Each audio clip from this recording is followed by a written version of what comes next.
At 2:06 a.m., Victor Kane, the most feared name in the criminal underworld, receives a call that shatters his carefully constructed armor. His ex-girlfriend is dying in childbirth, and only his blood can save her. The same woman he threw out into a storm 6 months ago, calling her a liar when she said she was pregnant. Now, as thunder cracks over Mercy Ridge Hospital and the power grid fails, Victor must race against time, his own guilt, and a collapsing emergency room to save the two people who could either redeem him or destroy what's left of his soul. If you want to see how far this story of redemption and second chances travels, hit that like button and drop a comment telling me what city you're watching from. Now, let's dive into Victor's darkest night. The storm had teeth. Victor Kane stood at the floor-to-ceiling windows of his cliffside mansion, watching the Pacific Ocean throw itself against the rocks 300 feet below. Lightning split the sky in jagged white scars, illuminating the waves for a heartbeat before plunging everything back into darkness. Rain hammered the reinforced glass like bullets, a sound he'd grown accustomed to over the years. Violence disguised as nature. He swirled the scotch in his crystal tumbler, the amber liquid catching the dim glow of the fireplace behind him. Macallan, 25. $200 per glass. It tasted like ash tonight. Everything tasted like ash these days. The grandfather clock in the hallway struck twice, its chime swallowed by thunder. 2:06 a.m., the hour when ghosts came calling, when the walls of his empire felt more like a prison than a fortress. Victor took another sip, welcoming the burn. Physical pain was simpler than the other kind. His reflection stared back at him from the black glass. 6'3" of tailored menace wrapped in a charcoal suit that cost more than most people's cars. Dark hair swept back from a face that had been called handsome by women who didn't know better, and terrifying by men who did. At 38, Victor Kane had built an empire on fear, respect, and the kind of ruthlessness that made grown men check under their beds at night. But empires, he'd learned, were cold company. His phone vibrated on the marble side table, the sound barely audible over the storm. Victor ignored it. Calls at this hour were always business, and tonight he wanted nothing to do with the network of corruption, violence, and money laundering that formed the backbone of his organization. Tonight, he wanted to drink expensive scotch and pretend he was someone else. The phone vibrated again. Then again. Victor's jaw tightened. Whoever was calling had a death wish or information important enough to risk his wrath. He crossed the room in 3 strides, his Italian leather shoes silent on the Persian rug, and snatched up the phone. Unknown number. His first instinct was to hurl the device into the fireplace and watch it melt. Instead, some impulse he didn't understand made him answer. "You have 30 seconds to explain why you're still breathing." His voice was a low rasp, honed by decades of delivering threats he always kept. "Mr. Kane?" The voice on the other end was female, young, shaking slightly. "This is Sarah Chen. I'm a nurse at Mercy Ridge Hospital. I'm calling about Lila Wynn." The name hit him like a fist to the solar plexus. Lila. Victor's grip on the phone tightened until the case creaked. 6 months. 6 months since he'd seen her face, heard her voice, felt the warmth of her presence in his cold, carefully controlled world. 6 months since the night he'd destroyed everything. "I don't know anyone by that name." The lie came automatically, a reflex honed by years of denying connections, erasing trails, protecting himself. "Mr. Kane, please." The nurse's voice cracked with urgency. "She listed you as her emergency contact. She's in labor, and there are complications, serious complications." The scotch tumbler slipped from Victor's fingers, shattering on the hardwood floor. Amber liquid spread across the wood like blood, and he didn't even notice. "What kind of complications?" The words came out strangled, barely recognizable as his own voice. "She's hemorrhaging. We've tried everything, but her blood type is AB negative. It's rare, less than 1% of the population. Our supply is critically low because of the storm. Roads are flooded, the blood bank can't get through, and she's losing too much too fast." Victor's mind raced, each thought a bullet point of horror. Lila. In labor. Dying. "What do you need?" He was already moving toward the door, grabbing his keys from the entry table. "We ran her file through the National Donor Registry for compatible matches in the area. Your name came up, Mr. Kane. You're AB negative too. You might be the only chance she has. The room tilted. 6 months ago, Victor had stood in the doorway of this very mansion and watched Lila walk away into a storm just like this one. She'd been soaked to the bone, mascara running down her cheeks, one hand pressed to her stomach as she delivered the news that should have filled him with joy. I'm pregnant, Victor. It's yours. And he, in his infinite wisdom and paranoia, had called her a liar.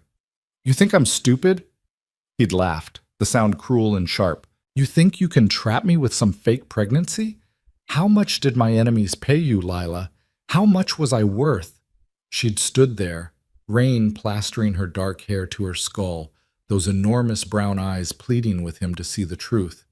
Victor, please. I love you. I would never— Get out. He'd cut her off with 2 words, cold and final as a grave. Get out of my house, and if you ever contact me again, I'll make sure you regret it. She'd left without another word, disappearing into the storm like a ghost. And Victor, satisfied that he'd protected himself from another gold digger, another trap, had poured himself a drink and tried to forget the way she'd looked at him. Not with anger, but with a heartbreak so profound it had made something in his chest crack. He'd told himself he'd done the right thing, cut the problem off before it could grow, eliminated a threat. But every night since, he'd seen her face in his dreams, heard her voice breaking on his name, felt the phantom weight of what he'd thrown away. Now she was dying, and the child, his child, a voice whispered in the back of his mind, was dying with her. I'm on my way. Victor's voice was steel wrapped in ice. Keep her alive. Whatever it takes, keep her alive until I get there. Mr. Kane, the storm, I don't care if the sky is falling, I'll be there in 20 minutes. He ended the call and sprinted for the garage, his mind already calculating routes, probabilities, obstacles. The hospital was normally a 40-minute drive in good weather. Tonight, with the storm turning the coastal highway into a river and mudslide shutting down half the mountain roads, it might be impossible. Victor didn't believe in impossible. The garage housed a collection of vehicles that could fund a small country, Lamborghinis, Ferraris, a bulletproof Escalade for business meetings that might turn violent. Tonight, he grabbed the keys to the Range Rover, the only vehicle with the clearance and weight to handle flooded roads. Thunder cracked overhead as he peeled out of the driveway, the mansion's security gate swinging open automatically. Rain attacked the windshield with savage intensity, the wipers struggling to keep up. Victor pushed the accelerator down, the powerful engine growling as the SUV launched into the storm. The coastal highway was a nightmare of water and debris. Waves crashed over the guardrail, sending spray across the asphalt. Wind buffeted the Range Rover, trying to shove it toward the cliff edge. Victor held the wheel in a death grip, his knuckles white, his jaw clenched so hard his teeth ached. Images flashed through his mind with every lightning strike. Lila laughing at one of his rare jokes, her whole face lighting up like sunrise. Lila curled against him on the couch, her small body fitting perfectly into the spaces his sharp edges left behind. Lila whispering that she loved him, her fingers tracing the scars on his chest, evidence of a violent life she'd never questioned, never condemned. Lila standing in the rain, heartbreak written in every line of her body as he'd sent her away. I'm an idiot, Victor snarled to the empty vehicle. A paranoid, broken, worthless. A tree branch the size of a telephone pole crashed onto the road 50 feet ahead. Victor yanked the wheel, sending the Range Rover into a controlled drift that brought it inches from the guardrail. Metal shrieked against metal, sparks flying, and then he was through, accelerating again. His phone rang. Sarah Chen's number. Talk to me. Victor didn't take his eyes off the road. Mr. Kane, where are you? The nurse's voice was tight with barely controlled panic. 15 minutes out. What's her status? Not good. The bleeding is getting worse and the baby's heart rate is dropping. Dr. Reeves wants to do an emergency C-section, but without more blood on hand, she might not survive the procedure. Victor's foot pressed harder on the accelerator. The speedometer climbed past 80, past 90. Suicidal in these conditions. But suicide was preferable to arriving too late. Tell Dr. Reeves to prep for the C-section. I'll be there, and they can take whatever they need from me. Mr. Kane, you don't understand. The amount of blood she's losing, even with you as a donor, there's no guarantee. Then we make our own guarantees. Victor's voice could have cut diamond. Is Marcus Reeves still the head of surgery there? A pause. Yes, but tell him Victor Kane is coming, and I expect the best care money can buy. Tell him I'm funding a new surgical wing if this goes well, and burning the hospital to the ground if it doesn't. Make sure he understands I'm not speaking metaphorically. Mr. Kane, I don't think threats... They're not threats, Ms. Chen. They're promises. Now tell me everything I need to know about her condition.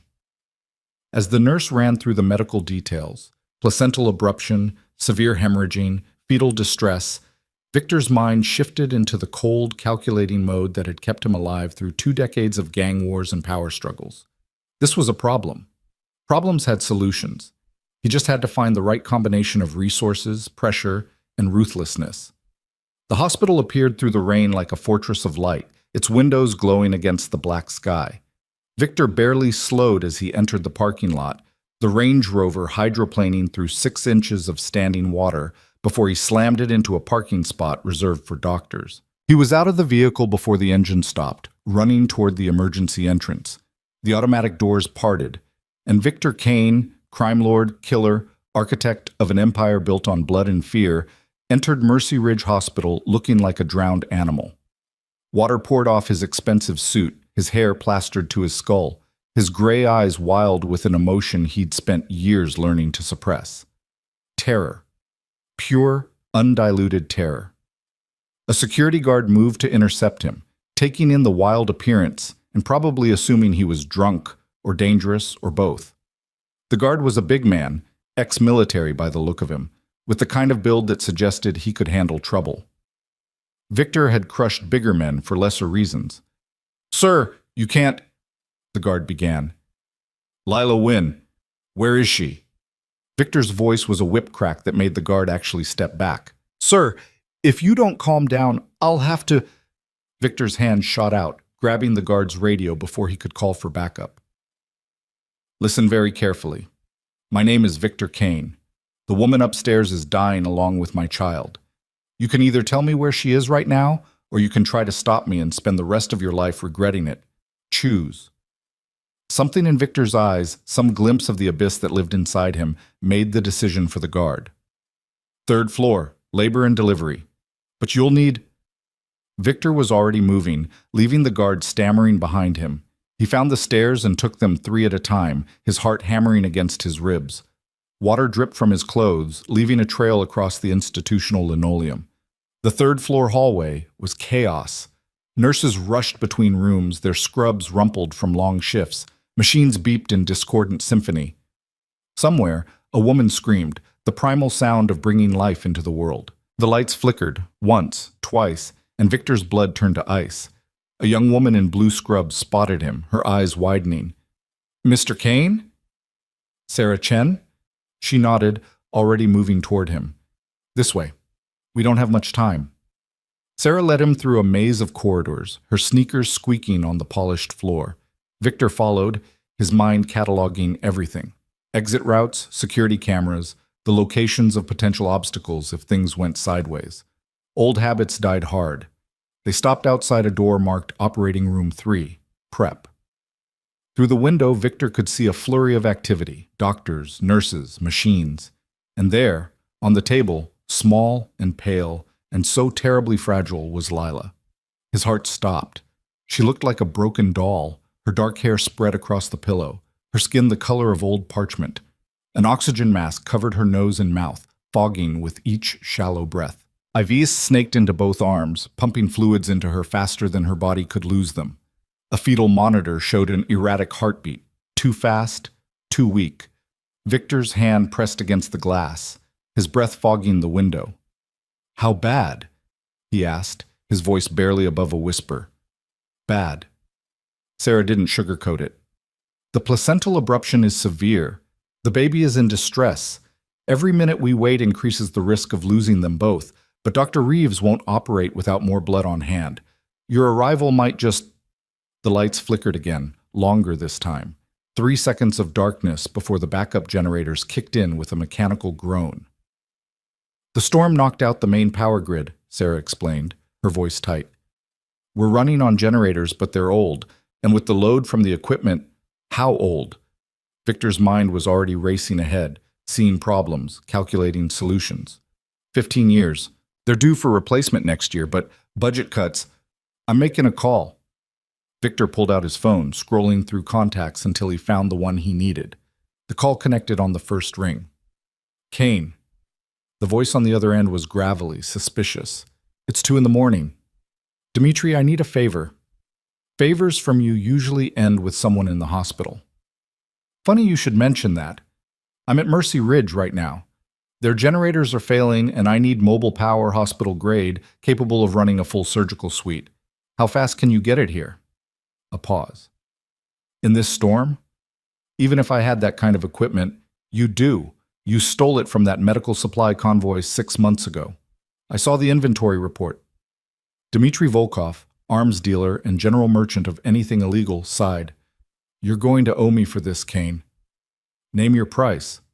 The West Side Territory. Full control, no interference. Victor didn't hesitate. Done. Get it here in 30 minutes, and I'll throw in the protection rackets too. 20 minutes. And Kane, whatever is going on, I hope it's worth giving away half your empire. The call ended. Victor turned back to Sarah, who was staring at him with wide eyes. What did you just do? She asked. Ensured we don't lose power mid-surgery. Now, what do you need from me? Sarah seemed to shake herself back to professional mode. Blood work, medical history, consent forms. Skip the forms. Take my blood. Run whatever tests you need, and get me into that room. Mr. Kane, there are protocols. Miss Chen. Victor's voice dropped to the lethal quiet that made his enemies flee. The woman in that room is dying because I was a paranoid fool. That child she's carrying exists because I was too arrogant to believe she could love me without an ulterior motive. I threw her out into a storm and spent 6 months telling myself I'd dodged a bullet. Now she's on a table fighting for her life, and I will move heaven, earth, and every law in this hospital to save her. So you can either help me or get out of my way. Sarah held his gaze for a long moment, then nodded. Follow me. She led him to a small room where a lab tech was waiting with needles and vials. Victor shrugged out of his soaking jacket and rolled up his sleeve without being asked. The tech tied off his arm, found a vein, and inserted the needle with practiced efficiency. This will take 15 minutes to process, the tech said, drawing multiple vials of dark red blood. You have 10. Victor's tone left no room for argument. As the tech scurried away with the samples, Sarah handed Victor a set of scrubs. You'll need to change, and Dr. Reeves will want to speak with you before we proceed. Victor changed in the bathroom, the movements mechanical. The scrubs were too small, stretching across his broad shoulders, but they were clean and dry.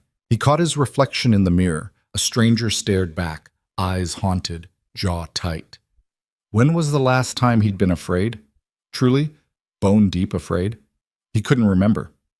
Dr. Marcus Reeves was waiting when Victor emerged. The surgeon was in his 60s, silver-haired and sharp-eyed, with the kind of steady hands that came from decades in the OR. Victor recognized him immediately.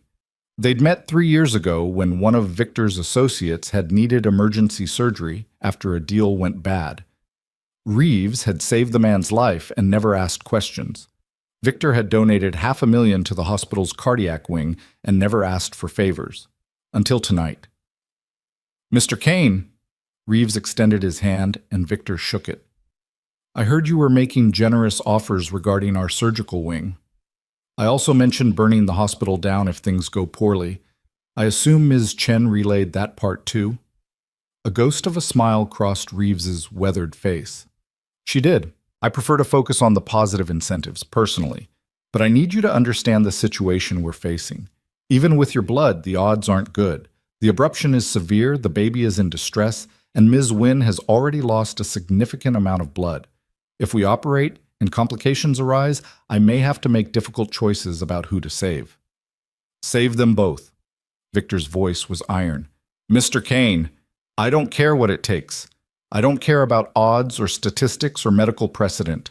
You will save them both, or I will spend every dollar and every connection I have making sure you regret the day you met me. Reeves studied him for a long moment, and Victor saw the calculation in the surgeon's eyes. The doctor was weighing his options, measuring the threat against his ethical obligations, trying to determine if Victor was bluffing. He wasn't. "I'll do everything in my power," Reeves said finally, "but I need you to understand that everything might not be enough." "Then we'll make it enough." The lab tech rushed back in, slightly out of breath. "Blood work is clear. He's a match, AB negative, no infectious diseases, no contraindications for donation." "How much can you take?" Victor asked. The tech blinked. "Safely? 1 unit, maybe 2 if you're healthy. Any more, and take 3. I'll be fine." "Mr. Kane, that's not 3 units. Now." Sarah and the tech exchanged glances, but Sarah nodded. They set up the donation equipment, and Victor sat still as they inserted the needle. He watched his blood flow through the tubes, literally watching his life force drain away to save the woman he'd thrown away. Poetic justice, maybe. The room began to swim slightly as the second unit filled. Victor gripped the armrest, refusing to show weakness. The tech was watching him with concern, but Victor shook his head. "Keep going." "Mr. Kane, you're already showing signs of—" The lights went out, complete, total darkness, the kind that pressed against your eyes like a physical force. For 3 heartbeats, the only sound was Victor's pulse hammering in his ears. Then the backup generators kicked in with a mechanical shriek, and the lights flickered back on, dimmer now, struggling. "We need to move." Reeves' voice was urgent. "If the generators fail during surgery—" "They won't." Victor pulled the needle from his arm himself, ignoring the tech's gasp of protest. 20 minutes. My people are bringing mobile power." 20 minutes we may not have. Ms. Wynn's condition is deteriorating." Victor was on his feet, steadying himself against the wall as the room tilted. "Then we operate now. Use what blood you have, and when the mobile unit arrives, you'll have more." Reeves made a decision. "Prep OR3. Get Kane into surgical observation, and someone get me Ms. Wynn's latest vitals." The next 10 minutes were a blur of organized chaos. Victor was suited up in surgical gear, gown, mask, gloves, and stationed in the observation area of Operating Room 3. Through the glass, he watched them wheel Lila in, her form so small on the massive surgical table. The surgical team moved with practiced efficiency, adjusting equipment, checking monitors, preparing instruments that gleamed under the harsh lights. Reeves stood at the head of the table, his gloved hands steady, his eyes focused. "Scalpel," he said, his voice calm. And the generator blew. The explosion was muffled but unmistakable, a deep whump that shook the walls and plunged the OR into darkness. Emergency lights kicked in immediately, battery-powered beacons that cast everything in ghostly white.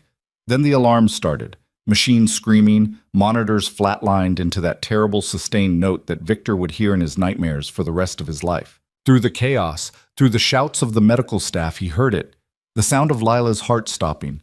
Victor didn't think, didn't plan, didn't calculate odds or consequences. He moved.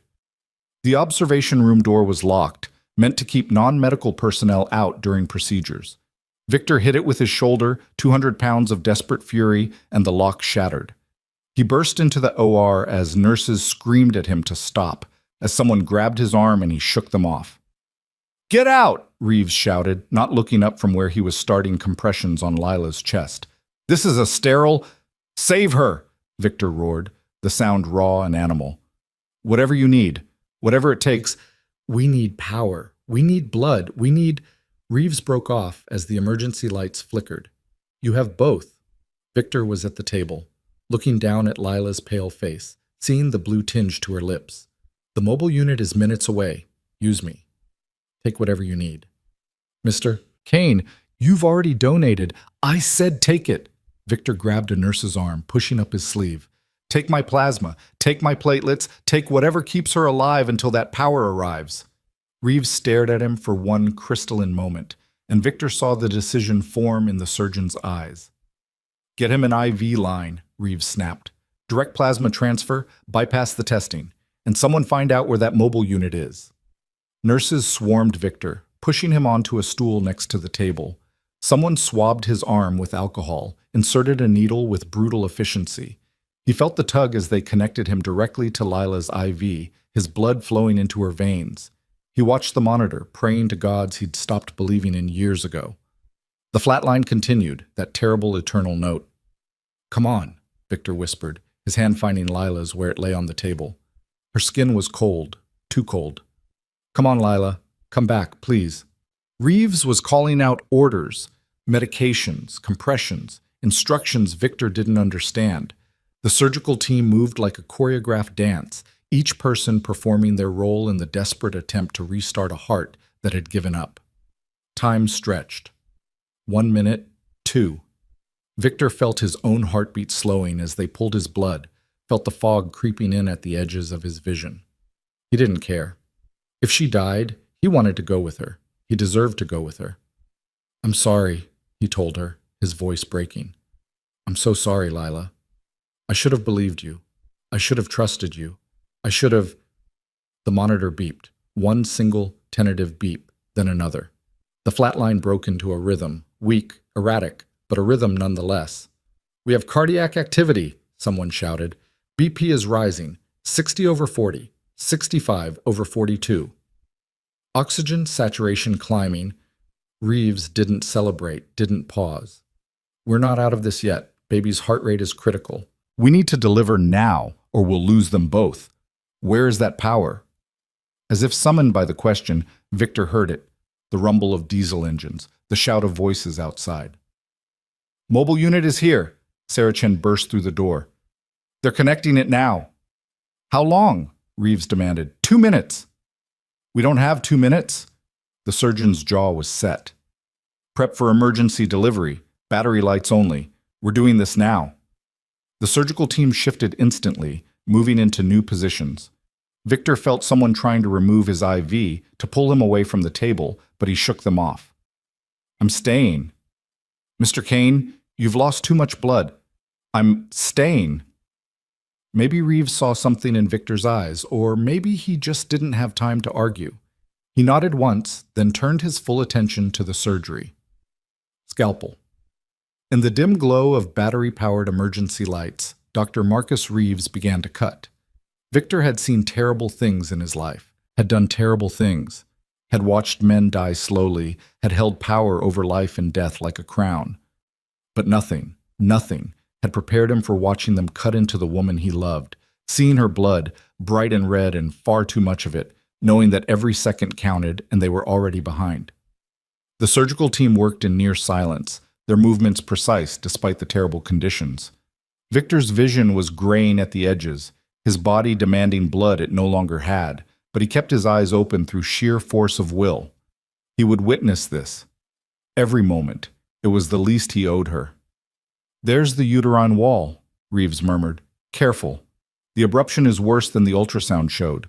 Suction. More suction." And then, through the blood and the chaos and the dying light, Victor heard it. A cry. Thin, wavering, angry at being pulled into a world that was already trying to kill it, the most beautiful sound he'd ever heard. "It's a boy," someone said, and Victor watched through blurring vision as they lifted a tiny, blood-covered creature into the light.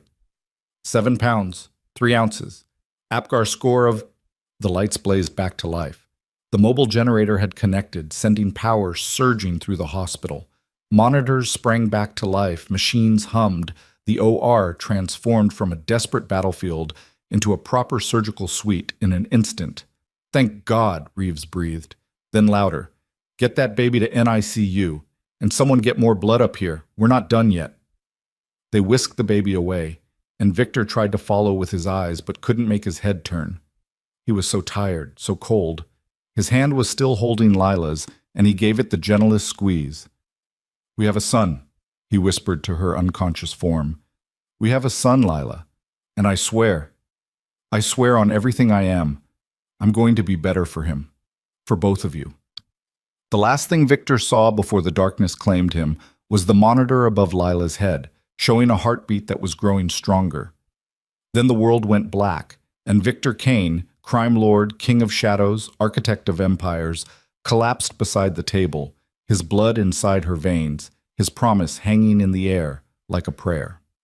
Victor woke to the smell of antiseptic and the steady beep of monitoring equipment. His head felt like it had been stuffed with cotton, his mouth dry as sand. Every muscle in his body ached with the deep, bone-weary exhaustion that came from pushing past human limits. For a moment he couldn't remember where he was or why everything hurt. Then it all came rushing back. The storm, the hospital, Lila's pale face on the surgical table, the tiny cry of a newborn breaking through chaos. His eyes snapped open. He was in a recovery room, an IV drip feeding fluids back into his depleted body. Pale dawn light filtered through the window, painting everything in shades of gray. The storm had passed, leaving behind that eerie stillness that always followed nature's fury. Victor sat up too fast, and the room tilted sickeningly. He gripped the bed rail, forcing his vision to clear, his body to obey. A nurse appeared in the doorway, her eyes widening when she saw him moving. "Mr. Kane, you need to lie back down. You lost a dangerous amount of blood, and Dr. Reeves specifically said, 'Where is she?'" Victor's voice was a rasp, his throat raw. "Where's Lila?" The nurse hesitated, and in that fraction of a second, Victor's heart stopped. He knew that look, had seen it on the faces of people delivering bad news his entire life. It was the expression of someone trying to figure out how to tell you that everything had gone wrong. "Mr. Kane, please, you need to—" Victor ripped the IV from his arm, ignoring the sharp sting and the blood that immediately welled up. He was on his feet before the nurse could react, swaying but upright, driven by a terror that made the physical pain irrelevant. "Tell me she's alive." The words came out somewhere between a command and a prayer. "Tell me right now, or I will tear this hospital apart room by room until I find her." "She's alive!" The nurse blurted it out, hands raised in a placating gesture. "She's alive, Mr. Kane. She made it through surgery, but—" Victor didn't wait to hear the rest. He pushed past her into the hallway, his bare feet silent on the cold linoleum. He was still wearing the surgical scrubs, now stained with his own blood and Lila's, looking like he'd walked out of a war zone. Maybe he had. "Mr. Kane, wait!" The nurse was following him, her voice rising. "You can't just— Security!" Victor ignored her, his eyes scanning the hallway signs. Recovery. ICU. Maternity. He headed toward recovery, his pace quickening despite the way his vision swam with each step. Behind him, he heard the squawk of radios, the sound of heavy footsteps, security responding to the commotion. He didn't care. A large man in a security uniform stepped into his path, hand raised. "Sir, I need you to stop right there."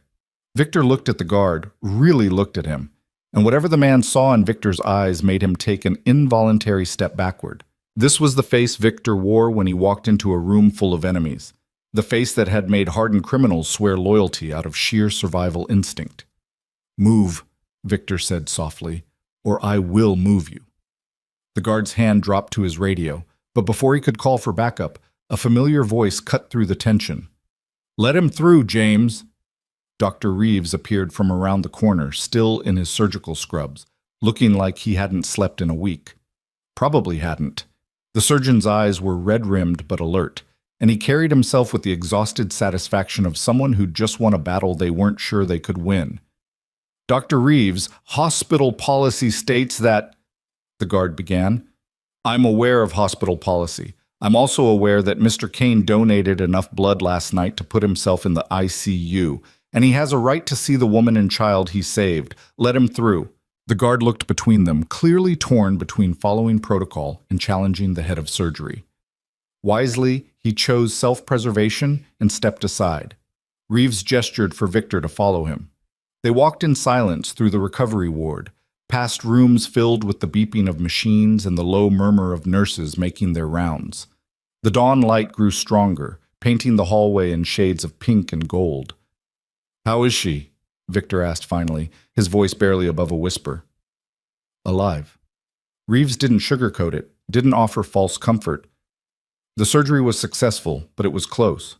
Closer than I like. We had to perform a complete hysterectomy to stop the bleeding. She'll never be able to have more children." The words hit Victor like a physical blow, but he forced himself to keep walking.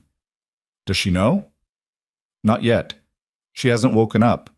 The anesthesia, combined with the blood loss and trauma, her body needs time to recover. It could be hours before she's conscious. maybe longer. They stopped outside a door marked Recovery 7. Through the small window, Victor could see her, Lila, small and still in the hospital bed, surrounded by machines that monitored every heartbeat, every breath. Her dark hair was pulled back from her face, making her look impossibly young, impossibly fragile. And the baby? Victor couldn't take his eyes off her. Healthy. 7 pounds, 3 ounces, perfect APGAR scores once we got him stabilized.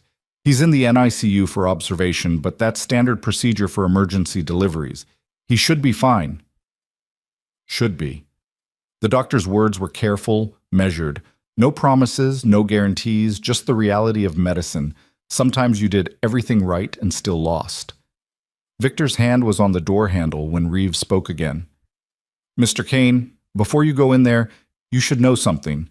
When Miss Wynn regains consciousness, she's going to be angry, hurt, confused. She's going to have questions about why you're here, what happened, why she can't have more children. And she's going to be vulnerable in a way that makes people say and do things they might not mean. Victor looked at the surgeon, saw the warning in the older man's eyes. I'm not here to manipulate her, Victor said quietly. I'm here because I owe her the truth, and an apology she'll probably never accept. Good. Reeves nodded once. Because if you hurt that woman again, donation or no donation, I'll make sure you regret it. Victor almost smiled. Almost. Get in line, doctor. He pushed open the door and stepped inside. The room was quiet except for the rhythmic beep of the heart monitor and the soft hiss of oxygen flowing through the tubes in her nose. Victor moved to the chair beside her bed and sat down carefully, his body protesting every movement. Up close, she looked even more fragile. Her skin was pale, almost translucent, with dark circles under her eyes that spoke of months of stress he'd caused. Her hands lay on top of the blanket, small and delicate.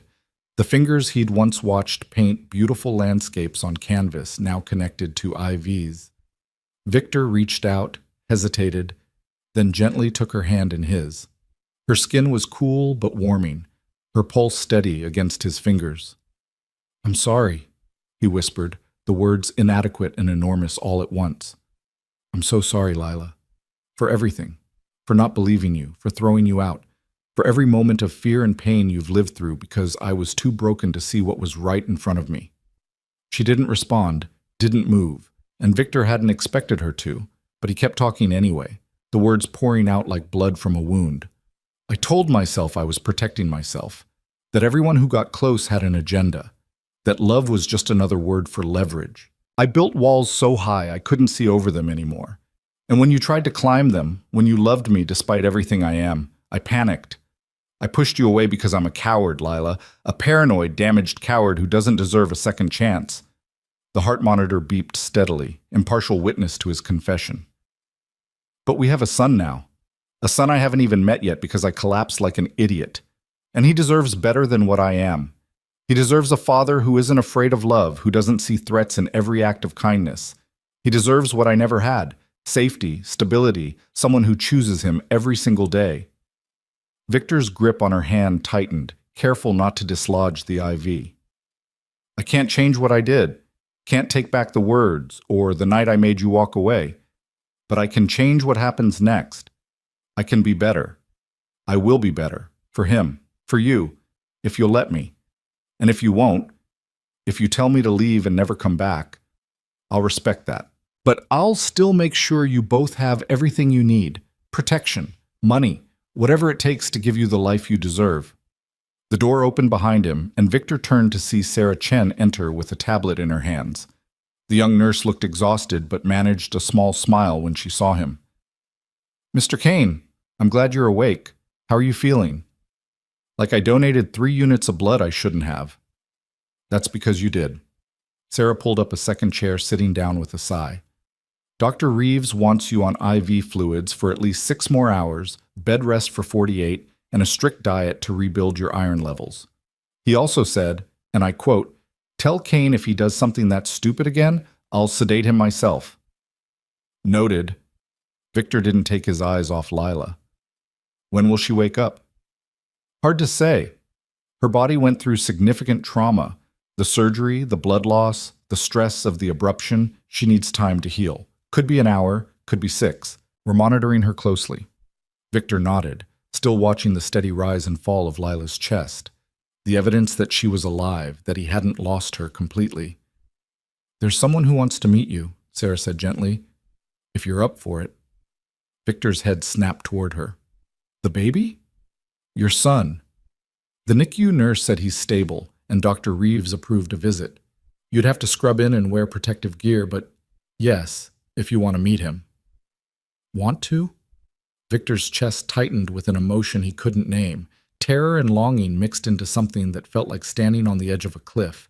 He looked at Lila, still unconscious, still fighting her way back to the world. I don't want to leave her. I'll stay with her, Sarah promised. The moment anything changes, I'll come get you. But Mr. Kane, he's your son. He should meet his father. Victor stood slowly, his body protesting but obeying. He squeezed Lila's hand one more time, then followed Sarah out of the room. The NICU was a world unto itself, quiet and controlled, filled with the soft beeps of monitors and the occasional cry of a newborn. Sarah led him to a scrub station where he washed his hands with antibacterial soap, then helped him into a gown, mask, and gloves. He's in isolette 3, Sarah said, pointing toward a corner of the room. Take your time. Victor walked toward the designated spot, his heart hammering so hard he thought it might break through his ribs. He'd faced down armed enemies without flinching, had stared death in the face more times than he could count, but nothing had prepared him for this. The isolette was a clear plastic box, temperature-controlled and sterile. Inside, swaddled in a white blanket with a tiny blue cap on his head, was the smallest human Victor had ever seen, his son. Victor's breath caught in his throat. The baby was perfect, impossibly perfect. Tiny fingers curled into fists, a button nose, lips pursed in sleep, dark hair peeking out from under the cap. He looked peaceful, unaware of the chaos that had surrounded his birth, the violence of the world he'd been born into. You can touch him, a NICU nurse said softly, appearing at Victor's elbow. There are ports in the side. Just be gentle. Victor's hands were shaking as he reached through the port, his large, scarred fingers looking ridiculous next to something so delicate. He brushed the baby's cheek with one finger, feeling the impossible softness of new skin, the warmth of life. The baby stirred, making a small sound of protest, and Victor froze. It's okay, the nurse encouraged. He knows you're there. Babies can sense their parents. Parents? The words settled over Victor like a weight and a gift simultaneously. He was a parent now, a father, responsible for this tiny, perfect creature who didn't know yet what kind of man had helped create him. Hey, Victor whispered, his voice rough. Hey there, little one. I'm your dad. Your terribly flawed, completely unprepared, absolutely terrified dad. The baby's eyes opened, just a crack, unfocused and dark, looking at nothing and everything. I don't know how to do this, Victor continued, the confession easier somehow when speaking to someone who couldn't judge him. I don't know how to be what you need. My own father was a monster who taught me that strength meant cruelty and love was weakness. I've spent my whole life proving him right, building an empire on the things he taught me. He stroked the baby's tiny hand, and the fingers curled reflexively around his own much larger one. The grip was weak but insistent, and Victor felt something crack open in his chest. But I'm going to try. I'm going to try to be better, to give you what I never had, safety, love, a father who chooses you every single day. I don't know if I can do it. Don't know if I can change enough, fast enough, to be what you deserve. But I'm going to try. The baby yawned, a tiny sound, and settled back to sleep, still holding Victor's finger, still trusting in that way only the very young could trust, completely, without reservation, without knowing any better. Victor stood there for a long time, watching his son sleep, feeling the weight of responsibility settle over him like armor. This was what he was protecting now, not territory or reputation or power. This small, perfect life that had no idea what kind of chaos it had been born into. Mr. Kane? Sarah's voice came from behind him, urgent. She's waking up. Victor's head snapped around. Lila? Dr. Reeves just called. Her vitals are changing. She's regaining consciousness. Victor looked at his son one more time, memorizing the tiny face, the way his chest rose and fell with each breath. Then he carefully extracted his finger from the baby's grip and stepped back.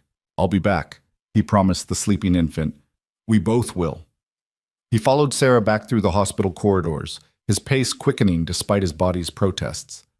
By the time they reached Recovery 7, Dr. Reeves was already inside, checking monitors and making notes on his tablet. She's surfacing, Reeves said without looking up. But take it slow. She's disoriented and in pain. The last thing she needs is overwhelming stimulation. Victor nodded, moving to the chair beside her bed. Lila's eyes were moving beneath her closed lids, her fingers twitching against the blanket. Her breathing had changed, becoming less regular, more reactive. Then her eyes opened. For a moment, she just stared at the ceiling, unfocused and confused. Then her gaze found Dr. Reeves, traveled around the room, and finally landed on Victor. He watched recognition dawn in her dark eyes, saw the confusion give way to shock, then anger, then something that looked like pain so deep it made his chest ache. You? She whispered, her voice hoarse from the breathing tube they'd removed. What are you doing here? Victor opened his mouth, but no words came out. What could he possibly say that would make any of this better?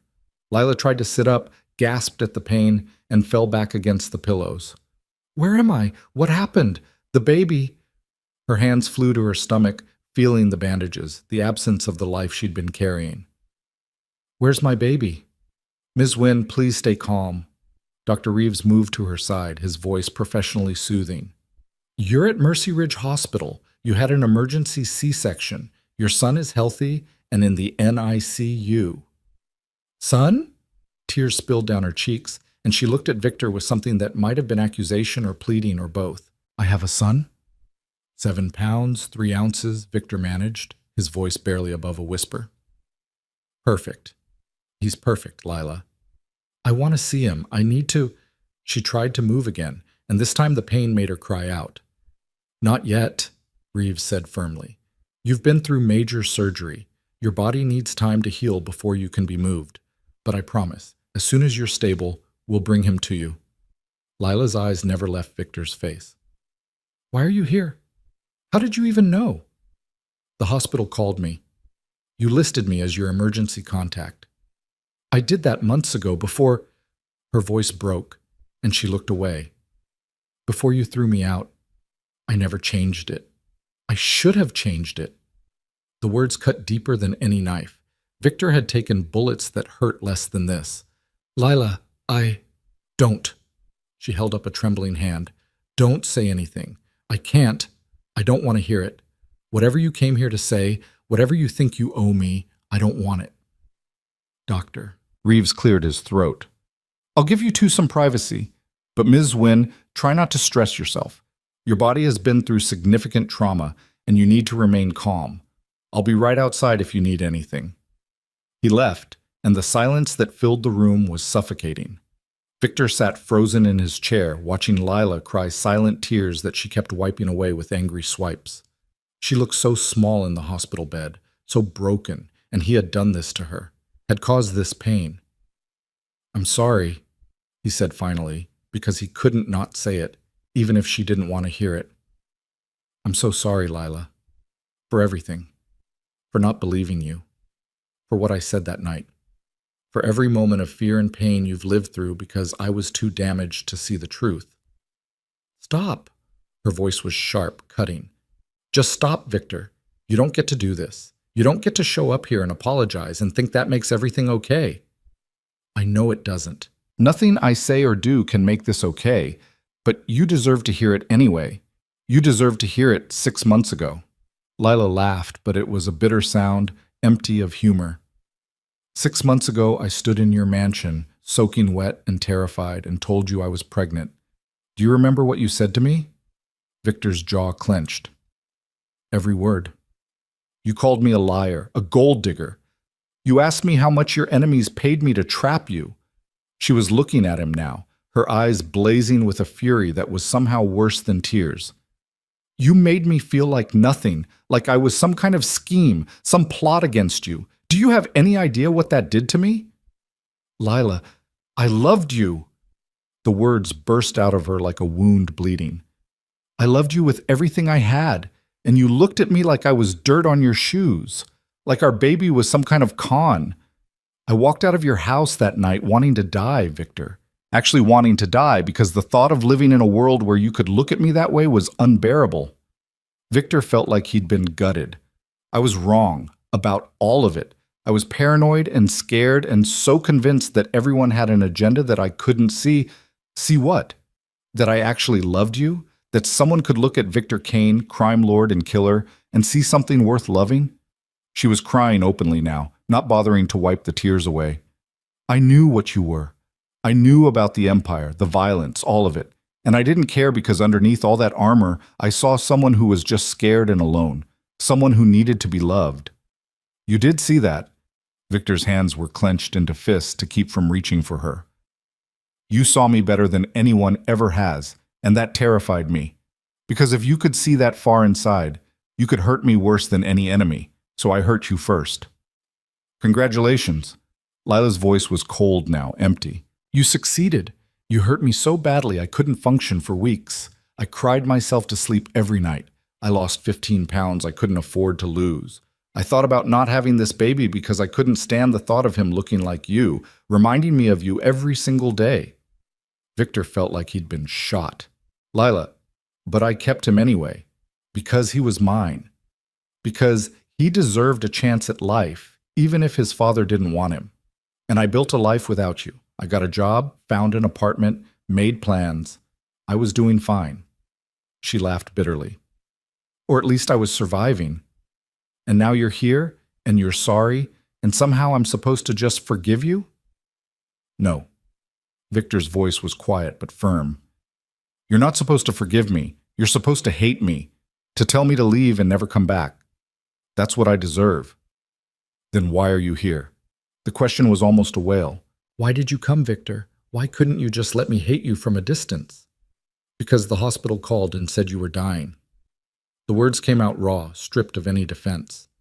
Because they said our son might not make it, and the thought of you dying, of never getting to tell you I was wrong, that I was sorry, that you were right about everything. I couldn't breathe.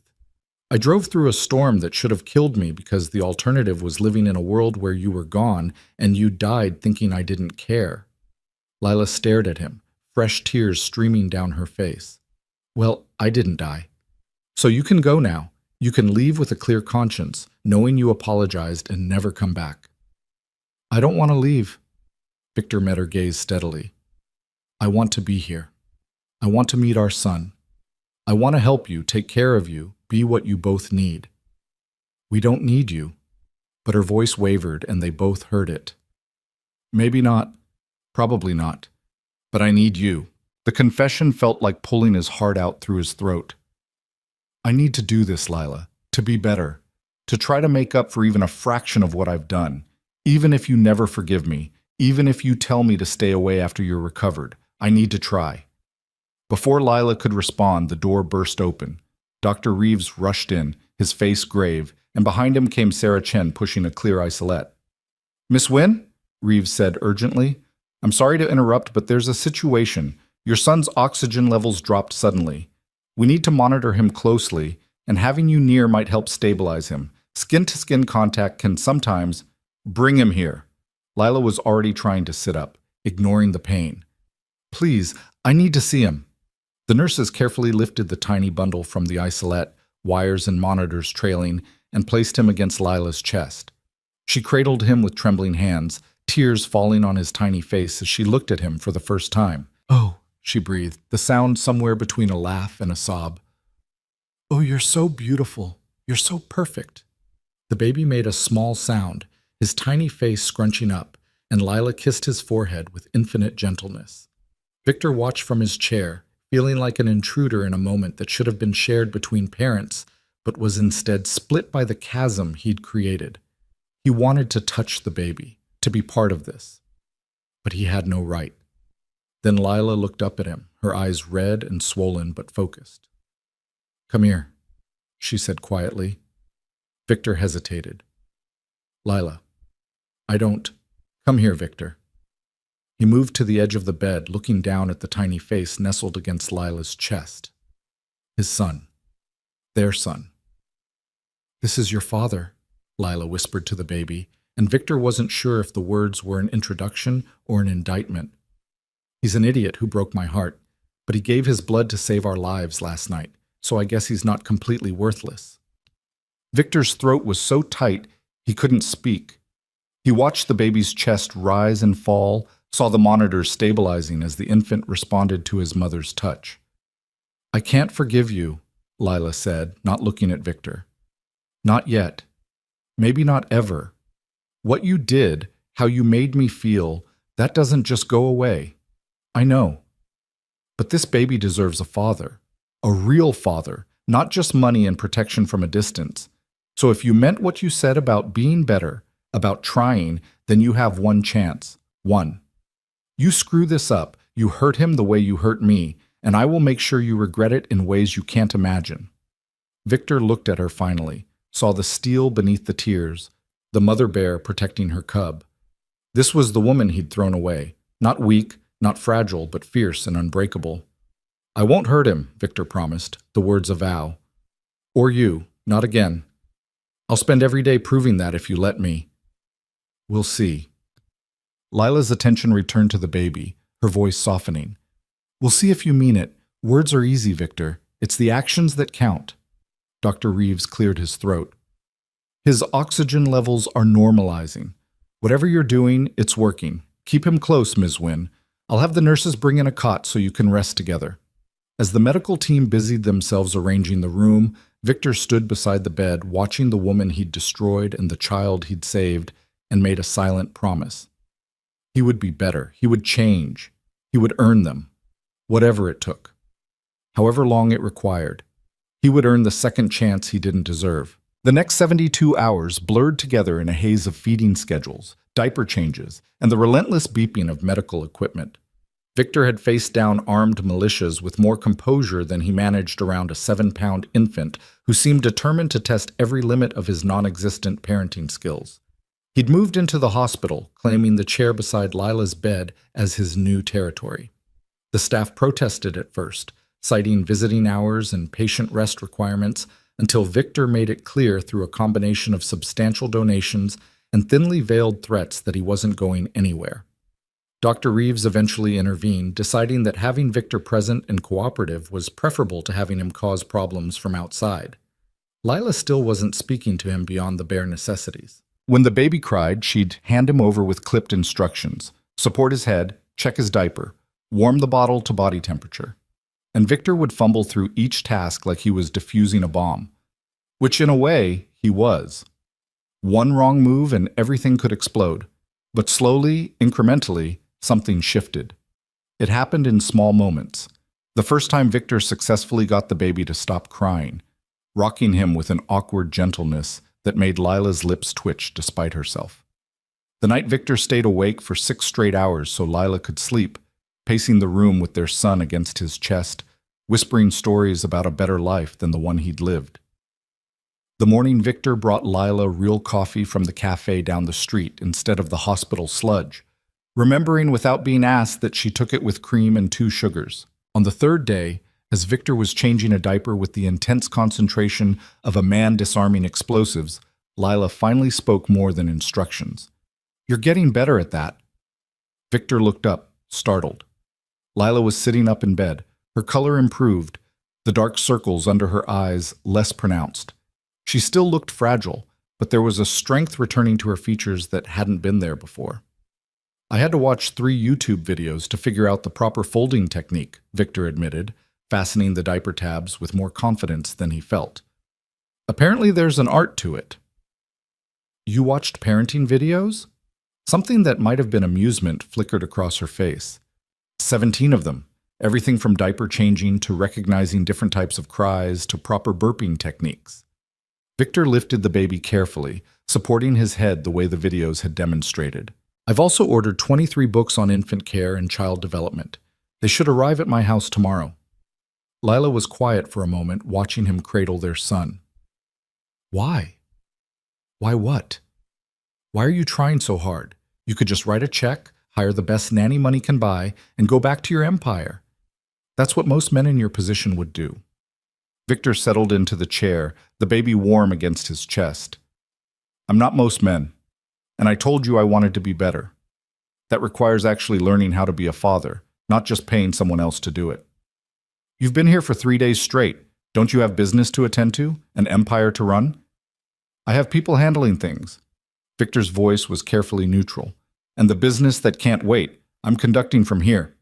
What he didn't tell her was that he'd spent those 3 days systematically dismantling his criminal empire. Phone calls made in the hallway at 2 in the morning, transferring operations to trusted lieutenants with instructions to liquidate and legitimize.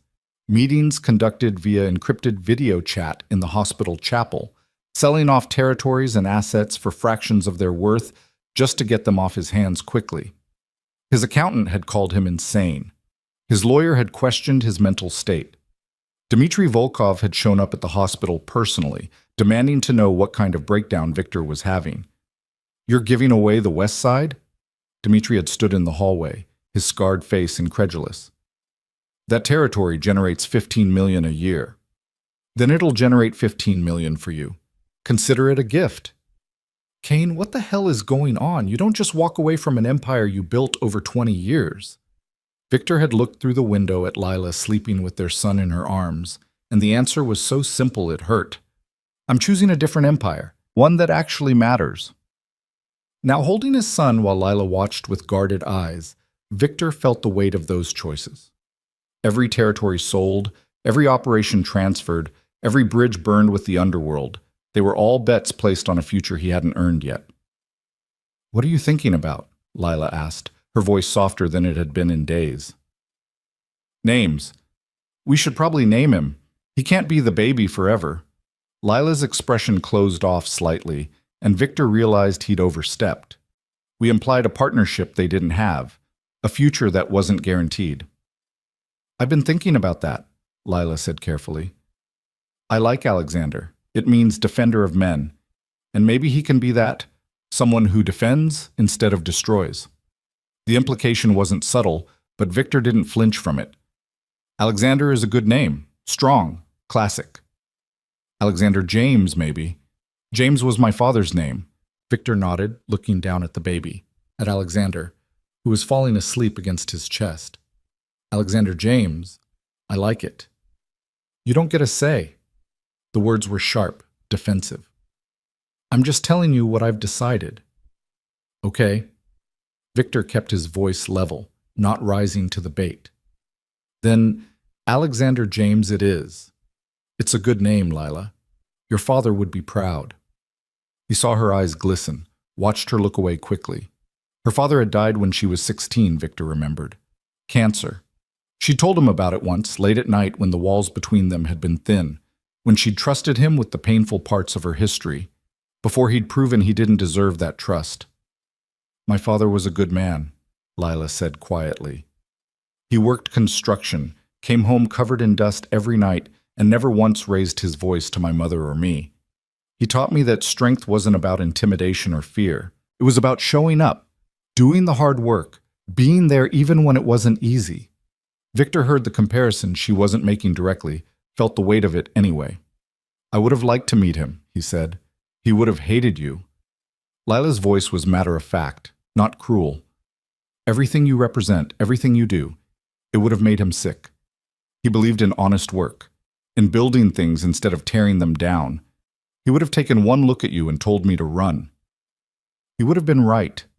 Lila looked at him then, really looked at him, searching for something in his face. So why didn't I? Run, I mean. Even after I found out what you really were, who you really were, I stayed. I told myself I could see past it, that underneath the crime lord was a good man waiting to be found. Was I just stupid? You weren't stupid, you were hopeful. And I was terrified of that hope because it meant I might actually have to be better. And I didn't know if I could. And now? The question hung between them, heavy with implications. Do you know if you can? Victor looked down at Alexander, sleeping peacefully despite the tension in the room. This tiny person who had no idea his existence was the catalyst for everything changing. Who would grow up with questions about his father that would be difficult to answer? Who deserved better than the legacy of violence and fear that Victor had built? I don't know, Victor admitted, the honesty painful. I don't know if I can be what he needs, what you need. But I'm going to try, Lila, every single day. I'm going to try. Before Lila could respond, Dr. Reeves entered with a tablet and a professional smile that didn't quite reach his eyes. Miss Wynne, I have your discharge papers. Your vitals are stable, the incision is healing well, and while I'd prefer to keep you another day or two, you're medically cleared to go home if you feel ready. Home. The words settled over the room like a weight. Lila's apartment was a studio in a neighborhood that barely qualified as safe, 45 minutes from the hospital, with stairs she'd have to climb while recovering from major surgery. Victor had already seen the address in her file, had already sent people to assess it, had already made plans he knew she'd reject. I'm ready, Lila said, lifting her chin. I need to get out of here. No offense, Dr. Reeves. None taken.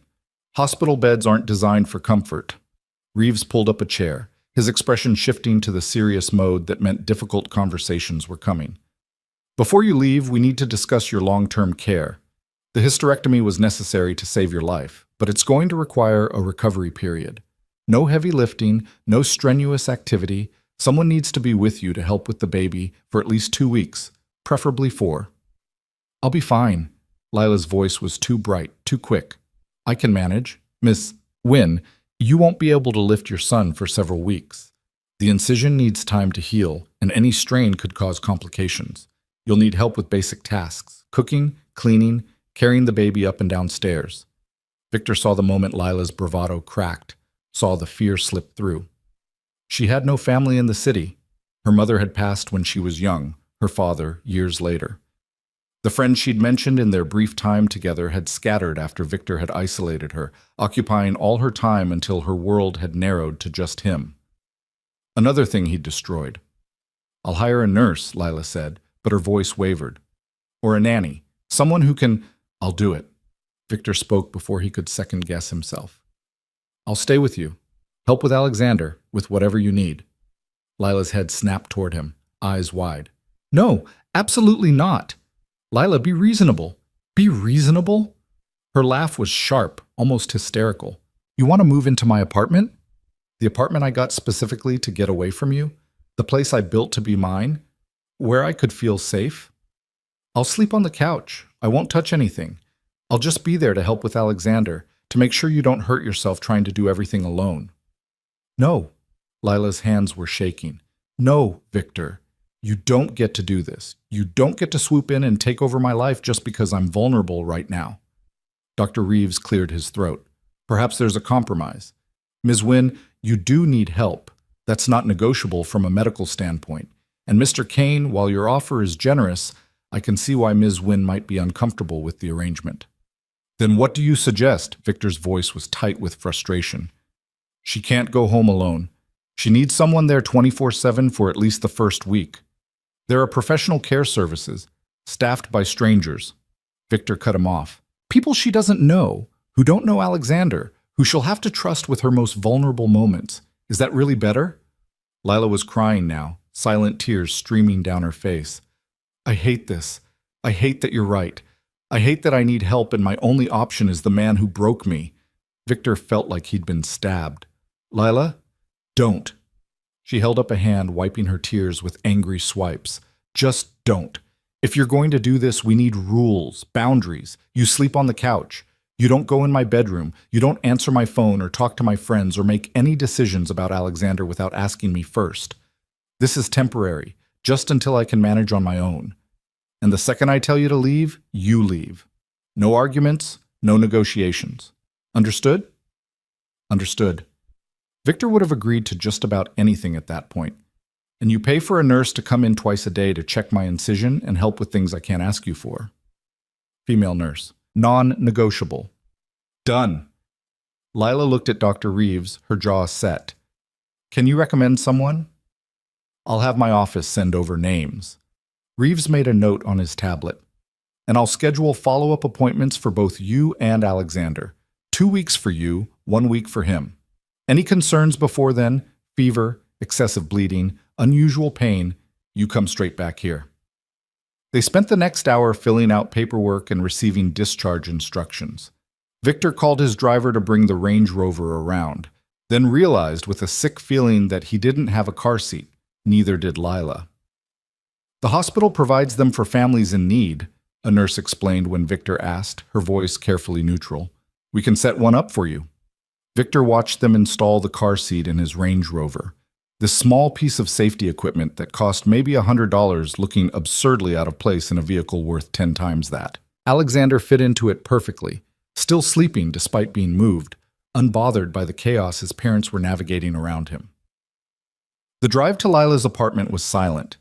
She sat in the passenger seat, staring out the window at the city passing by, while Victor navigated streets he'd had his people scout 2 days ago. The neighborhood was worse than he'd imagined from the address. Graffiti-tagged buildings, bars on windows, groups of men loitering on corners who watched the Range Rover pass with hungry eyes. Victor's jaw clenched. She'd been living here, pregnant and alone, in a neighborhood where his enemies could have found her easily, where any random criminal could have... He forced the thoughts away. What was done was done. All he could control was what happened next. Lila's building was a 4-story walk-up with a broken front door and a lobby that smelled of mildew and old cooking. Victor carried the car seat with Alexander while Lila walked slowly ahead, one hand pressed to her incision, her breathing labored by the time they reached the 3rd floor. The apartment was exactly what Victor expected. Small, clean, filled with secondhand furniture, and the kind of careful organization that came from having too little space and not enough money. A studio with a kitchenette in one corner, a bathroom the size of a closet, and a futon that served as both couch and bed. It's not much, Lila said defensively, moving to the futon and sitting down carefully. But it's mine. Victor set the car seat down gently, then looked around with the practiced eye of someone who'd spent decades assessing security vulnerabilities. No deadbolt on the door. Window locks that could be jimmied by a child. Thin walls that would broadcast every sound to neighbors who might or might not care about a woman's screams. We need to talk about security, he said. No, Lila's voice was firm. We need to talk about you staying in your lane. This is my home. These are my choices. Lila, the lock on your door wouldn't stop a determined teenager, and this neighborhood is all I can afford on a waitress salary. Not everyone has a mansion on a cliff, Victor. The barb hit home, as she'd intended. Victor crossed to the window, looking out at the street below, where his Range Rover sat like a beacon, announcing wealth to anyone who cared to notice. It would be stripped within a week if he left it there. I'm going to have my security people install better locks, Victor said, keeping his voice level. And cameras in the hallway. Nothing inside, nothing that invades your privacy, just basic security measures. Victor, this isn't negotiable. He turned to face her. If I'm staying here, if I'm supposed to help keep you and Alexander safe, then I need to know you're actually safe. Better locks, cameras, and I'm parking the Range Rover in a secure lot and taking a cab here every day. Lila studied him for a long moment. You really think this neighborhood is that dangerous? I think you're a woman alone with a newborn in a building where anyone can walk in off the street. Yes, I think it's dangerous. She looked away and Victor saw the admission in her averted eyes. She'd been scared too.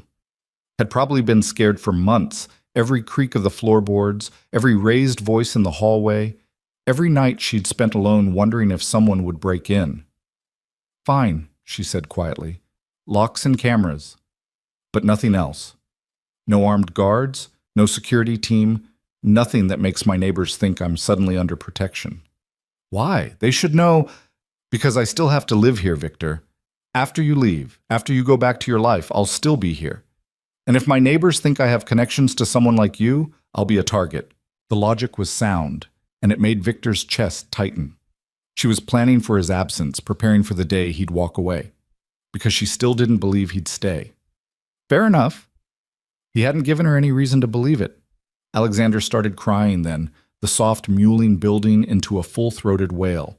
Lila moved to get up, gasped at the pain, and Victor was already there, lifting the baby from the car seat. I've got him. What does he need?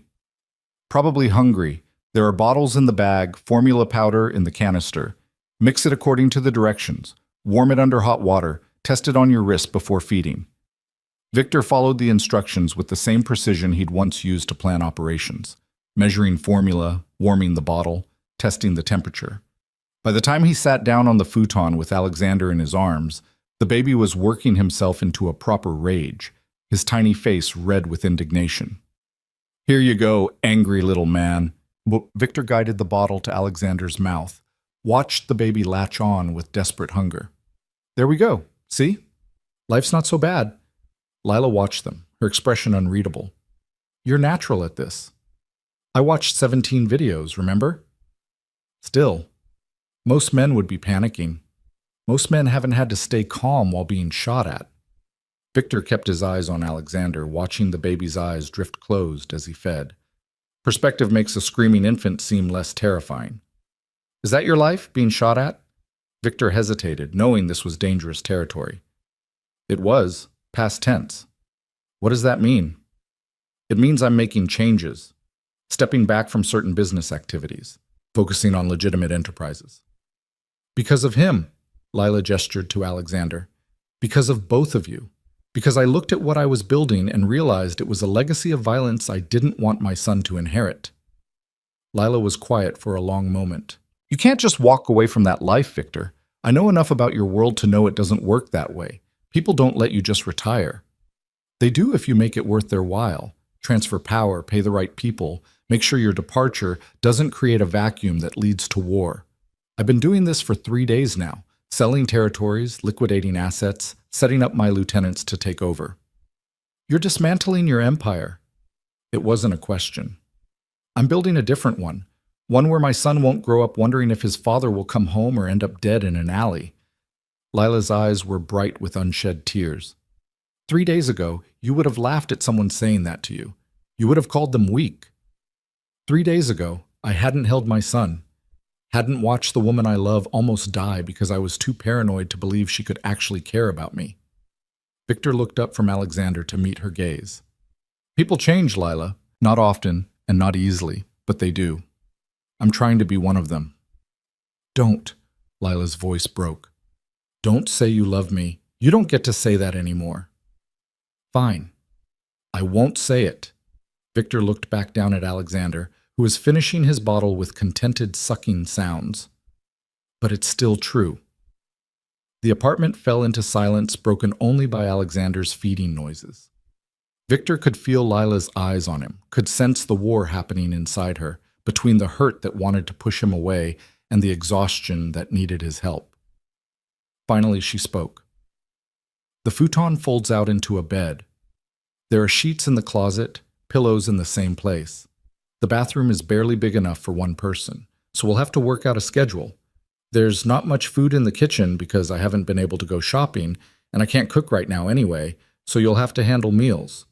Victor nodded, committing each detail to memory. "I'll order groceries, stock the kitchen. What do you like to eat?" "I'm not picky, just nothing too heavy. My stomach's been sensitive since the surgery." "Understood. Anything else?" Lila wrapped her arms around herself, suddenly looking very small and very tired. "Yeah, don't make me regret this. Please, Victor. I'm trusting you with the most vulnerable moments of my life. Don't make me regret it." Victor stood carefully, Alexander still in his arms, and moved to the kitchenette to set up the bottle washing station. "I won't. I promise you, Lila. I won't." As the sun set outside the window, painting the shabby apartment in shades of gold, Victor Kane began the strangest chapter of his life. He'd commanded armies of criminals, controlled territories worth hundreds of millions, inspired fear in men twice his size. But nothing had prepared him for this. Learning to fold a futon into a bed, washing baby bottles with dish soap because he didn't know what else to use, ordering groceries from an app on his phone while Lila dozed on the bed and Alexander slept in his car seat. His phone buzzed with messages from his former world, Dmitri asking about final territory transfers, his lawyer questioning the sale of 3 waterfront properties, his accountant begging him to reconsider liquidating certain offshore accounts. Victor deleted them all. That life was over. This new one, messy and uncertain and terrifying in ways violence had never been, was beginning. He just hoped he could survive it, The first week passed in a blur of sleepless nights and small victories that felt monumental. Victor learned that 3 in the morning was when Alexander liked to scream loud enough to wake the entire building, that Lila took her coffee at exactly 6:15 each morning before the pain medication wore off, and that the sound of a grown woman crying in the shower because she couldn't wash her own hair without help was worse than any torture he'd ever witnessed. He learned to be invisible when Lila needed space and present when she needed help she was too proud to ask for. He learned that sometimes love meant standing outside the bathroom door while she struggled with basic tasks, ready to help, but not forcing his way in until she called for him. And he learned that the distance between them was measured not in feet, but in the thousands of small betrayals she couldn't forget. On the 8th day, Lila's incision started bleeding. Victor woke to her sharp intake of breath, the kind of sound that bypassed conscious thought and triggered every protective instinct he possessed. He was off the futon and across the small apartment before his eyes fully focused, finding Lila standing by the bed with her hand pressed to her abdomen, blood seeping through her fingers. "It just started," she said, her voice tight with pain and fear. "I got up to check on Alexander and felt something pull, and now—" "Sit down." Victor guided her back to the bed, his hands gentle despite the adrenaline flooding his system. "Let me see." Lila lifted her shirt with shaking hands, revealing the surgical incision that ran horizontally across her lower abdomen. The stitches on the left side had partially opened, blood welling from the wound in steady pulses. Victor's medical knowledge was limited to field dressing gunshot wounds and stopping bleeding long enough to get someone to an ER, but he knew enough to recognize this was bad. Not life-threatening yet, but it could become so if they didn't act fast. "I'm calling an ambulance," he said, already reaching for his phone. "No." Lila grabbed his wrist, her grip surprisingly strong. "No ambulance. The bill from the last hospital visit is already going to bankrupt me. There's gauze in the bathroom cabinet. Press it against the wound, apply pressure, see if it stops." "Lila, this needs medical attention. Then call the nurse.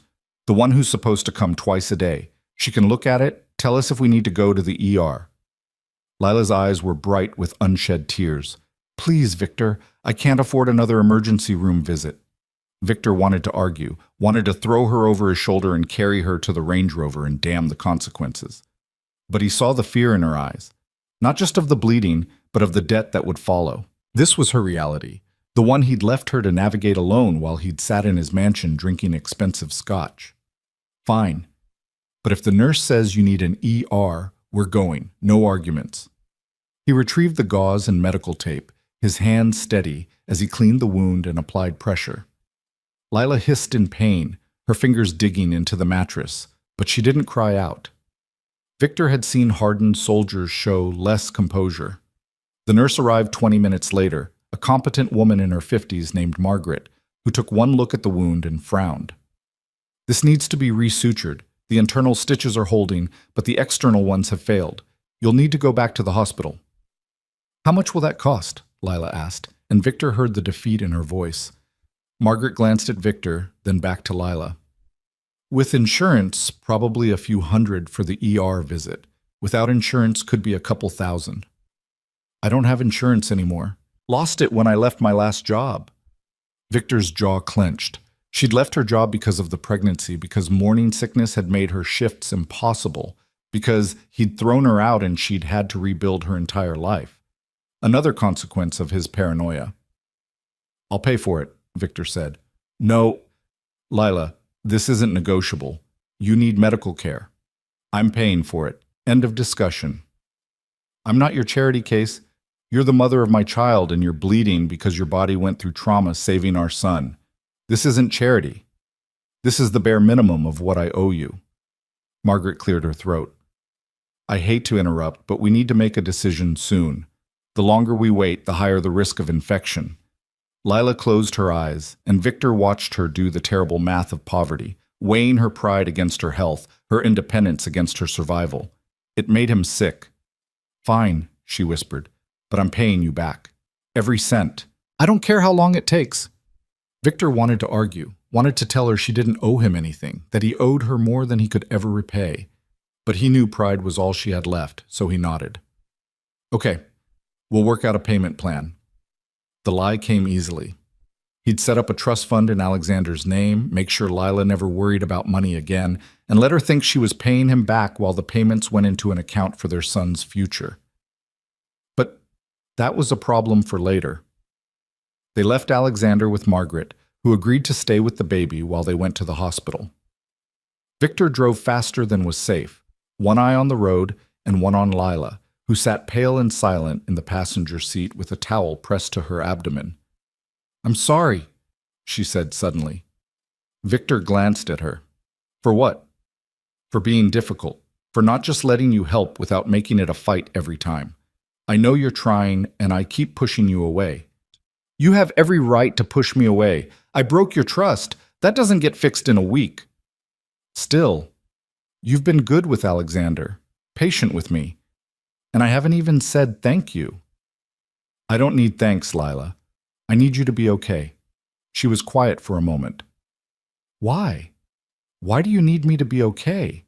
You could just pay for everything from a distance, hire people to take care of us. You don't have to be here, sleeping on a futon in a bad neighborhood, changing diapers and washing bottles. So why?" Victor kept his eyes on the road, but his hands tightened on the wheel. "Because paying for things is easy. Being present is hard. And I've spent my entire life taking the easy path when it came to people. I used money and fear and power to keep everyone at a distance. It worked perfectly until I met you. What was different about me? You saw me, not Victor Kane, the crime lord, or the villain in expensive suits. You saw the scared kid I'd been, the broken man I'd become, and you didn't run. You stayed, and you loved me anyway, and that terrified me more than any enemy I'd ever faced." Lila wiped at her eyes. "I did love you. Past tense. I don't know what I feel now."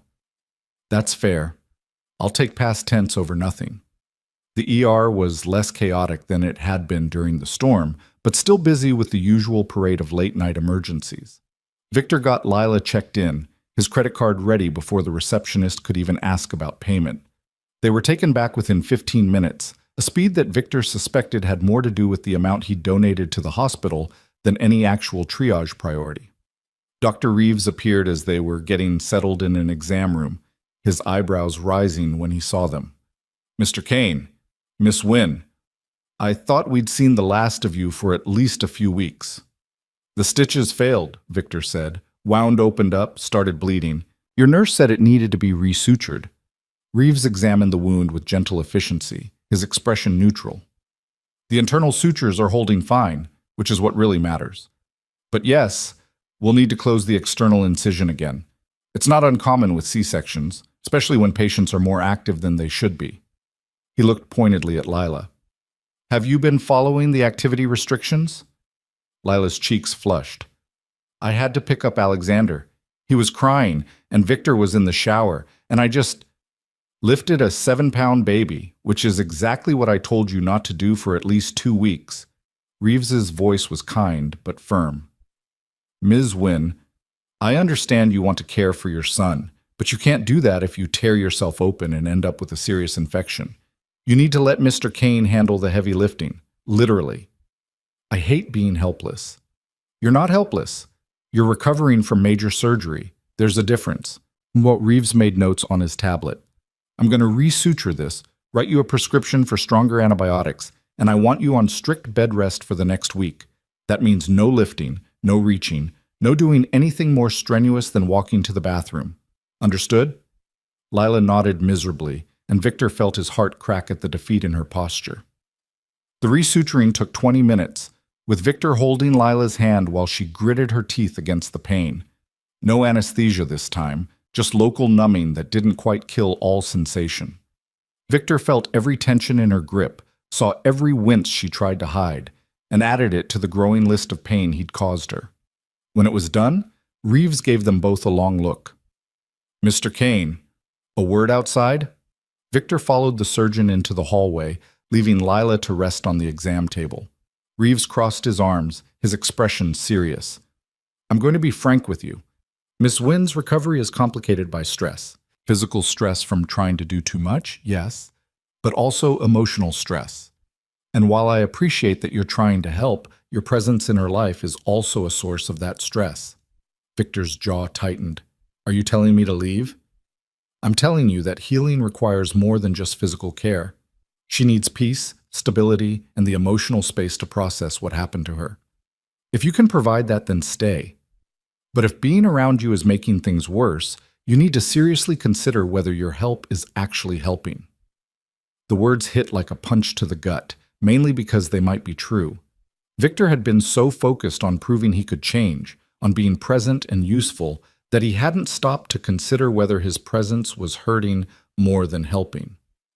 I'll talk to her, Victor said quietly. Let her decide. Good man.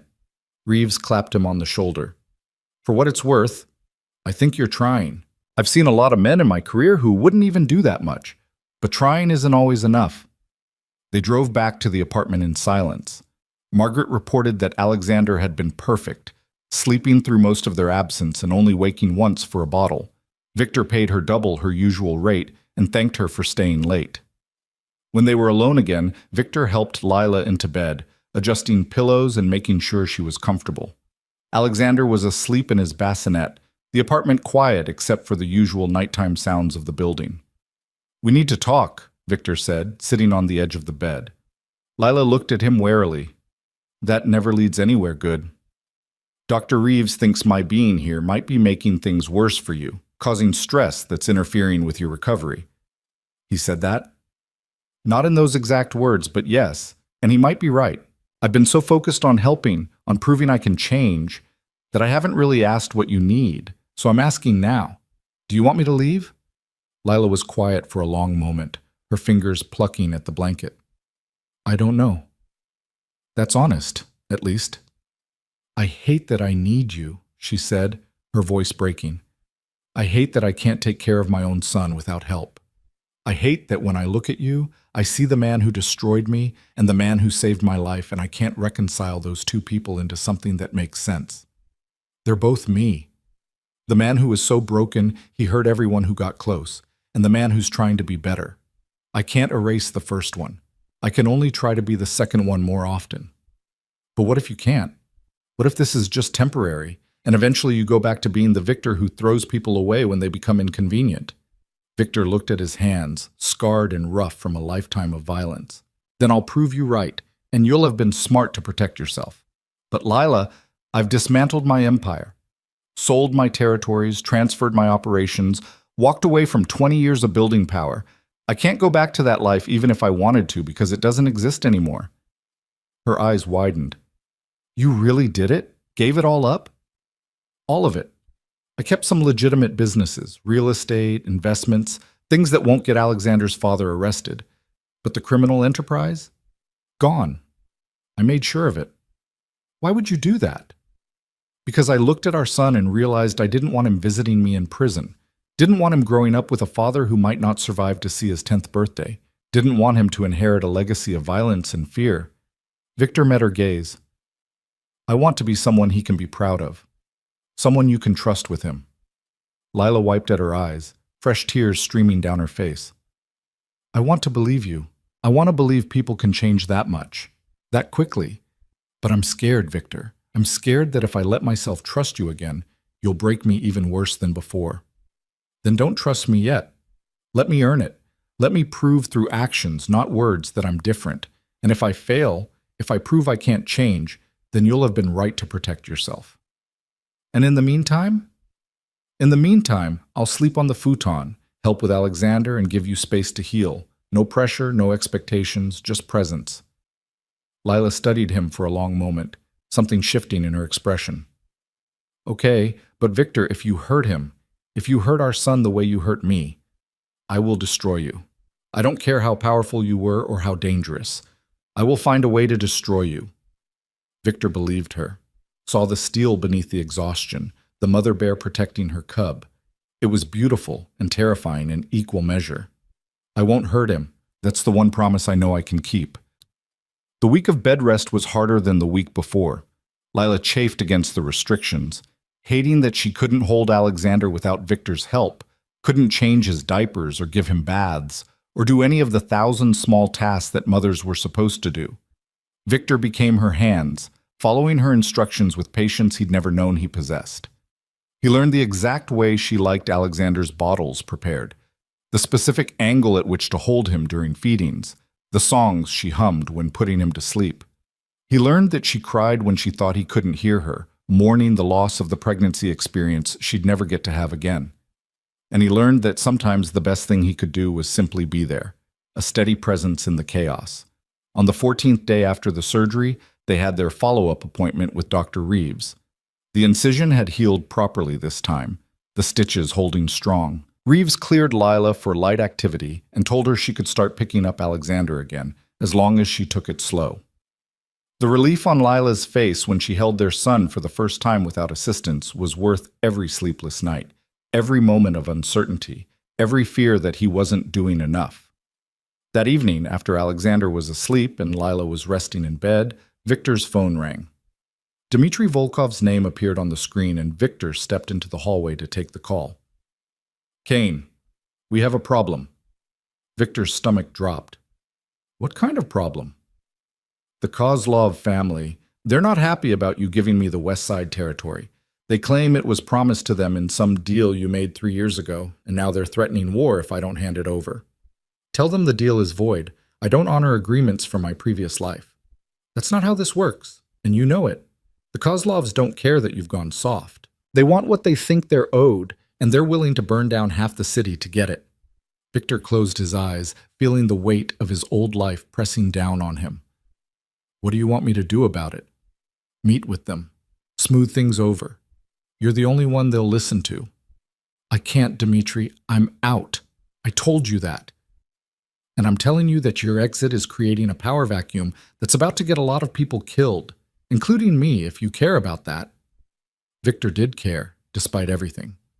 Dmitry had been one of his most reliable allies, had saved his life more than once. The thought of him being killed because Victor had walked away made his chest tight with guilt. "When do they want to meet?" "Tomorrow night. Neutral ground. The old warehouse on 5th and Brennan." Every instinct Victor had screamed that this was a trap.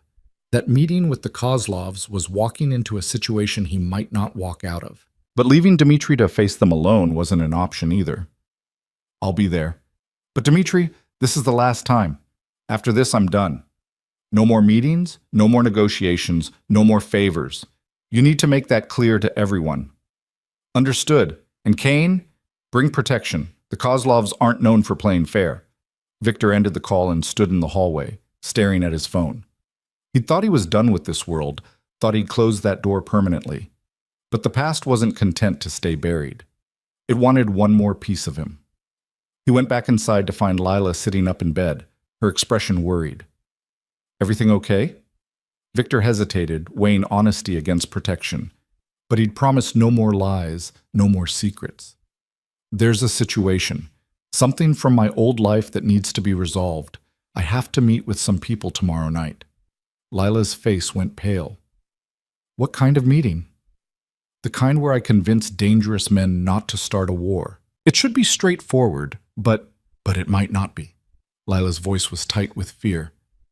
"Victor, you said you were done with that world." "I am, but my exit created problems that other people are now dealing with. I need to fix them." "No, you need to stay away. Let them handle their own problems. Lila, if I don't go, people will die. Good people who helped me, who trusted me. I can't just abandon them." "But you can abandon us?" The question was sharp, cutting. "What happens if you go to this meeting and don't come back? What happens to Alexander? To me?" Victor moved to the bed, kneeling beside it so they were eye level. "I will come back, I promise you. Don't make promises you can't keep." Lila was crying now, angry tears streaming down her face. "You don't know what will happen at this meeting. You can't guarantee you'll walk out alive." "No, I can't. But I can prepare, take precautions, make sure I can't do this again." Lila's voice broke completely. "I can't watch you walk into danger and wonder if you're coming back. I already did that for months when we were together, every time you left for business. Every time my phone rang at night, I thought it would be someone calling to tell me you were dead. I can't live like that anymore, Victor. I won't."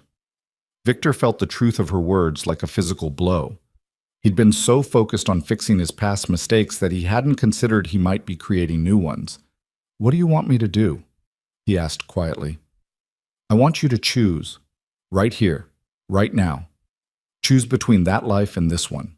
Between fixing your old problems and building something new, because you can't do both." The choice should have been simple, obvious. Stay with Lila and Alexander. Let Dmitri and the Kozlovs sort out their own mess. Protect the fragile new life he was trying to build. But the memory of Dmitri saving his life in a warehouse ambush 5 years ago wouldn't let Victor take the easy path. The knowledge that his exit had created the problem gnawed at his conscience, and the thought of good people dying because he'd been too cowardly to clean up his own mess made him sick. "I have to go," he said, and watched Lila's face crumble. "But I'm taking every precaution. I'll have protection, an exit strategy, and I'll be in and out as fast as possible. One meeting to end this permanently, and then I'm done. I swear to you, Lila, this is the last time." Lila turned away from him, her shoulders shaking with silent sobs. "Get out." Lila, cut. "Get out, Victor. Go sleep on your futon. I can't look at you right now." Victor stood slowly, every muscle protesting the movement. "I'm sorry." "You're always sorry. But sorry doesn't keep you alive. Sorry doesn't raise our son when you're dead in an alley somewhere." She pulled the blanket up, creating a barrier between them. "Just go." Victor went, his chest feeling like it was caving in. He lay on the futon, staring at the ceiling, listening to Lila cry, and wondered if he'd just made the choice that would cost him everything. Tomorrow night, he'd walk into a warehouse and face men who wanted him dead. And if he didn't come back, Alexander would grow up without a father, and Lila would have been right to never trust him. The weight of that possibility made it hard to breathe, but backing out now would make Dmitri a target and potentially spark a gang war that could kill dozens of innocent people caught in the crossfire. Victor had created this mess by walking away without properly securing the transition of power. Now he had to fix it, even if fixing it cost him the future he was trying to build. He just hoped the cost wouldn't be his life. Victor didn't sleep. He lay on the futon, watching the shadows move across the ceiling, listening to Alexander's soft breathing from the bassinet and the occasional sound of Lila shifting in bed. Every creak of the building, every distant siren, felt like a countdown to the meeting that could end everything. At 5 a.m, he gave up pretending and sat up. Through the dim pre-dawn light, he could see Lila was awake too, staring at the wall with her back to him. Neither of them spoke. What was left to say that hadn't already been said? Victor made coffee, the ritual giving his hands something to do.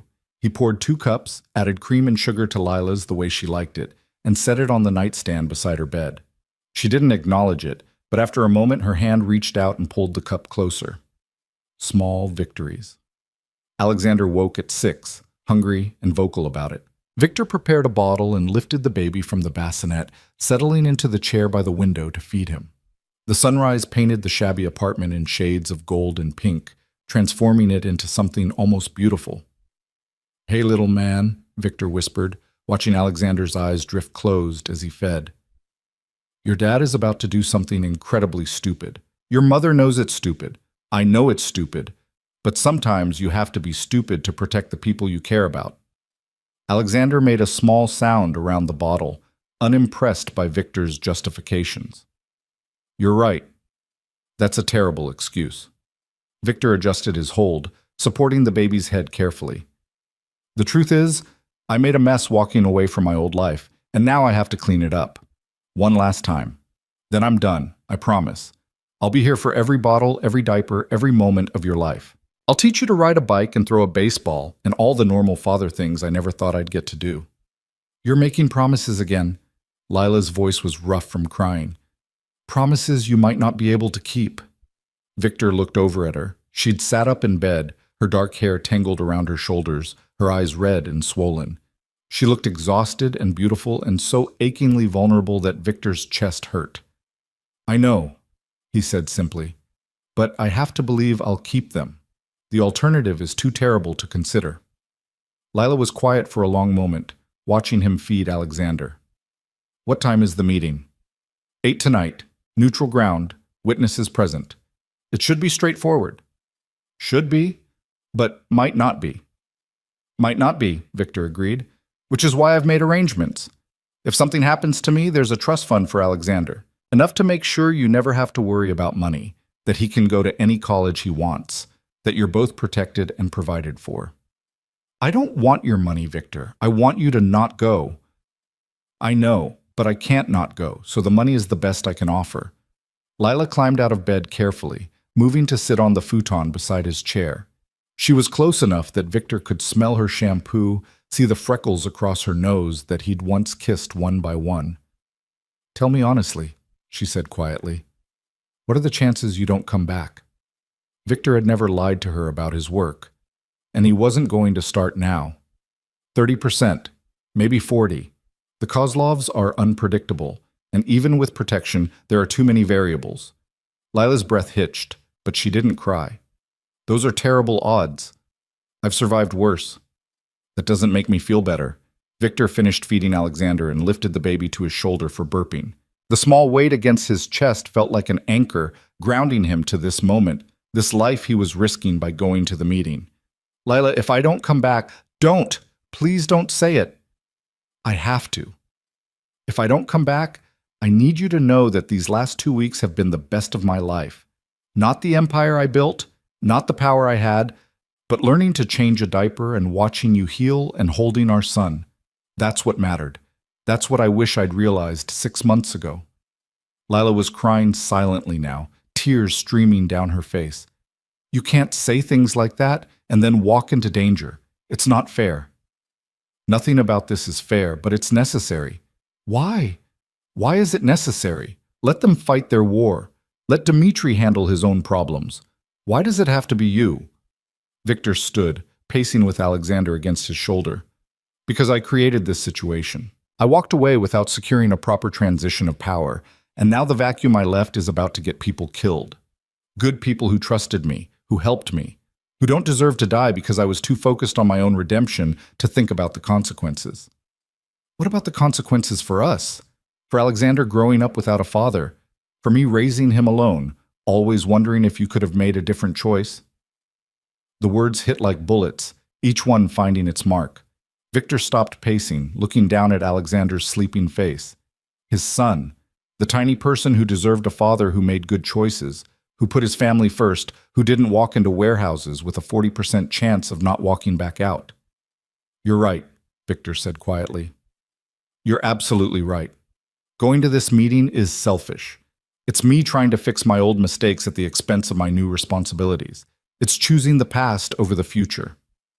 Hope flickered across Lila's face. So you're not going? Victor closed his eyes, the weight of the decision crushing. I don't know. I honestly don't know what the right choice is. The right choice is staying here, with us, alive. And if people die because I stayed, if Dmitri gets killed because I wasn't there to negotiate peace, how do I live with that? The same way you'd expect me to live with you dying in that warehouse. You find a way because the alternative is giving up. Victor opened his eyes, looking at Lila. Really looking at her, seeing not just the woman he'd hurt, but the mother fiercely protecting her child, the survivor who'd rebuilt her life from nothing, the person who'd somehow found the strength to let him back in despite every reason not to. What would you do? He asked. If you were me, what would you choose? Lila stood, moving close enough that Victor could see the gold flecks in her brown eyes. I would choose the people who need me now over the people who needed me then. I would choose my son's future over my past mistakes. I would choose love over loyalty to a world that was never going to love me back. That simple. That simple. And that hard. She reached out, touching Alexander's tiny hand where it rested against Victor's shoulder. You've spent 2 weeks proving you can change. Don't throw that away for one last meeting with ghosts. Victor stood there, feeling the weight of 2 lives pressing against him. The one he'd built on violence and fear, and the one he was trying to build on redemption and love. Both demanded his loyalty. Both had legitimate claims on his conscience. But only one had Alexander. Only one had Lila. Only one offered a future instead of just settling accounts with the past. Victor pulled out his phone and dialed Dmitri's number. It rang twice before the arms dealer answered, his voice gruff with sleep. Kane, it's barely 6 in the morning. I'm not coming to the meeting. Silence. Then, are you serious? Completely. I'm out, Dmitri. I told you that. I meant it. The Kozlov situation is your problem now, not mine. You're signing my death warrant. Dmitri's voice was cold, angry. You know that, right? Without you there to negotiate, they'll kill me and take the territory by force. Then give them the territory. Walk away like I did. The West Side isn't worth dying for. Easy for you to say. You got out clean. Some of us are still in the trenches. Then get out. I'll help you set up somewhere new, give you enough money to start over. But I'm not coming to that meeting, and I'm not letting you guilt me into it. This is about the woman, isn't it? About playing house with your baby? Victor's hand tightened on the phone. This is about making a choice between the man I was and the man I want to be. And I choose the future, Dmitri. I choose my son. Another long silence. Then Dmitri laughed, but it wasn't a happy sound. You've gone soft, Kane. The Victor I knew wouldn't have blinked at attending a meeting like this. The Victor you knew threw away the best thing that ever happened to him because he was too broken to recognize love when it was standing in front of him. I'm trying very hard not to be that Victor anymore. Well, good luck with that. I hope it works out better than I think it will. Dmitri, don't. Just don't. You made your choice. I'll make mine. But don't call me again, Kane. We're done. The line went dead. Victor stood holding his phone, feeling the finality of that severed connection.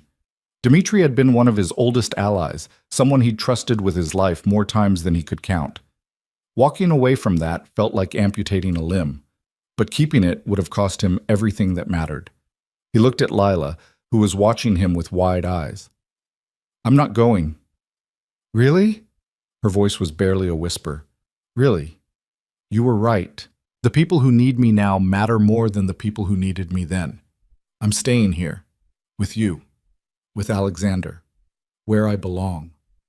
Lila's face crumpled and she started crying in earnest. Not sad tears this time, but relief so profound it shook her whole body. Victor wrapped his free arm around her, pulling her against his side while cradling Alexander with the other, creating a small circle of 3 people who'd somehow survived the storm. Thank you, Lila sobbed into his chest. Thank you for choosing us. I should have chosen you 6 months ago. I'm sorry it took almost losing you to figure out what mattered. They stood like that for a long time, the morning light growing stronger, painting the apartment in shades of hope. Alexander slept on, unaware that his father had just made the most important decision of his life. Eventually, Lila pulled back, wiping her eyes. What happens now, with Dmitri and the Kozlovs? I don't know.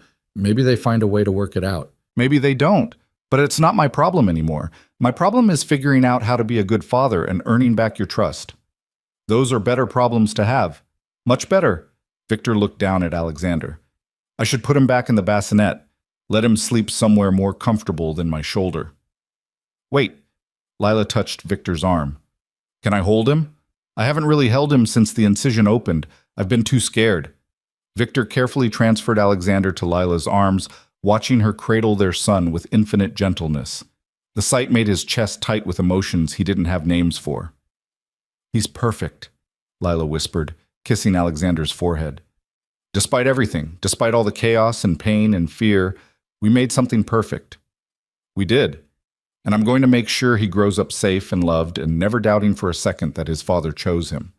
Lila looked up at Victor, and for the first time since he'd walked back into her life, her smile reached her eyes. That's a good start.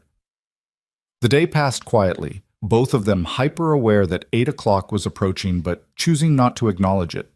Victor made breakfast, cleaned the apartment, did laundry in the building's basement machines. Normal domestic tasks that felt revolutionary for someone who'd spent 20 years having other people handle such things. Lila rested, holding Alexander for long stretches, talking to him in soft tones about the future they were going to build together. Victor listened from across the room, memorizing the sound of her voice, the way she smiled when Alexander grabbed her finger, the gentle strength that had carried her through everything. At 7:30, Victor's phone started ringing. He checked the screen. Dmitri. He let it go to voicemail. It rang again and again. You should answer it. Lila said quietly. What if something's wrong? Victor hesitated, then picked up. Dmitri. Kane, thank God. Listen, the meeting's off. The Kozlov's back down. Victor's eyebrows rose. What? Why? Because I told them you weren't coming, and if they wanted war, they'd have to go through me. Turns out they weren't as eager to fight when they didn't have you as leverage. They took the territory we offered and backed off. That's it? It's resolved. It's resolved. Peacefully, even. Who knew? Dmitri laughed, and this time it sounded genuine. I'm sorry about this morning, Kane. I was angry, scared, and I took it out on you. You were right to choose your family. I appreciate that. And Dmitri? The offer stands. If you want help getting out, setting up somewhere clean, I'll make it happen. I might take you up on that. This life is getting old, and I'm tired of watching my back every second. But Kane, don't disappear completely. Some of us might need advice from someone who successfully got out. I won't. And Dmitri, thank you for understanding. Thank you for teaching me it's possible to walk away. Now go be with your family. And Kane, don't screw it up this time. Victor ended the call and looked at Lila. It's over. The Kozlov's back down. No meeting, no war, no drama. It's actually over. Lila's eyes filled with tears again. Really? Really, I'm done with that world, for good this time. She set Alexander in his bassinet and crossed the room to Victor, stopping just inches away. I'm still angry with you, for what you did 6 months ago, for the pain you caused, for making me doubt myself. I know. You have every right to be. But I also see you trying. I see you changing, and I think... She paused, searching for words. I think maybe I could learn to trust you again. Eventually. If you keep proving you mean it. Victor's heart was hammering so hard he thought it might break through his ribs. I'll prove it every day, for as long as it takes. Good. Because Alexander needs a father, and I... She stopped, biting her lip. I'm not ready to say I love you again. Not yet. But I'm not ready to give up on you either. That's more than I deserve. Probably, but we're not keeping score anymore. She reached up, touching his face with gentle fingers. We're building something new, something better than what we had before. Victor covered her hand with his, turning his head to kiss her palm. Something worth fighting for. Worth changing for, she corrected. Fighting is what got us into this mess. Changing is what gets us out. She was right. She was right about everything. Victor had spent his life fighting, for territory, for respect, for survival. But fighting had only ever brought him emptiness. Changing, on the other hand, had brought him this moment, this woman, this chance at redemption. The weeks that followed were a revelation. Victor had never lived such a simple life, no territories to manage, no enemies to outwit, no power plays to navigate. Just bottles and diapers, and learning which cry meant hungry versus tired versus needing a change. He read all 23 parenting books he'd ordered, took notes, implemented strategies with the same focus he'd once applied to criminal enterprises. Lila healed slowly, her body recovering from the trauma it had endured. Victor was there for every step, every small victory, every setback. When she could finally walk to the corner store without pain, he celebrated like she'd won a marathon. When she managed to bathe Alexander by herself for the first time, he saw the pride in her eyes and felt his own chest swell with matching emotion. He also started looking for a new place to live. The apartment was too small, too unsafe, too temporary for what they were building. He searched quietly at first, not wanting to pressure Lila, but eventually she noticed. "What are you doing?" she asked one evening, finding him scrolling through real estate listings on his phone. "Looking at houses. Nothing specific, just exploring options." "Houses?" Lila moved closer, looking at the screen. "Victor, I can't afford a house." "I know, but I can, and I was thinking, if you were comfortable with it, we could find something together, something safe, with a yard for Alexander to play in when he's older, good schools nearby, room for all of us." Lila was quiet for a long moment. "That sounds like we're a family. Aren't we? Maybe not in the traditional sense, but we're raising a child together. We're building a life together. That feels like family to me." "It does," Lila admitted softly. "But Victor, I need to know this is real. That you're not going to wake up one day and decide you miss the old life, the power, the empire. I don't miss it. Not for a second. Do you know what I did today while you were napping? I changed 4 diapers, sang 12 rounds of a lullaby I found online, and watched a YouTube video on proper baby-wearing techniques so I could carry Alexander while doing dishes. That was my day. And it was better than any day I had building an empire. You watched a video on baby wearing? Lila's lips twitched. The technique is very specific. I wanted to make sure I was doing it right. Victor pulled up the video on his phone, showing her. See? The hip carry requires proper weight distribution to avoid back strain. Lila started laughing, really laughing, the sound filling the apartment with warmth. You're serious? You actually studied how to carry a baby? Of course I'm serious. This is important. She kissed him then, sudden and impulsive, her lips soft against his. Victor froze, afraid to move, afraid to break the moment. It was their first kiss since he'd walked back into her life, and it tasted like forgiveness and hope, and second chances all at once. When she pulled back, her eyes were bright. Okay, let's look at houses, together, as a family. They found a place 3 weeks later, a small 2-bedroom in a neighborhood that was safe and quiet, with a backyard big enough for a swing set and good schools within walking distance. It wasn't the mansion on the cliff, but Victor didn't want the mansion anymore. He wanted this, a normal house in a normal neighborhood where he could be a normal father. The day they moved in, Victor carried Alexander through the front door while Lila followed with her small collection of belongings.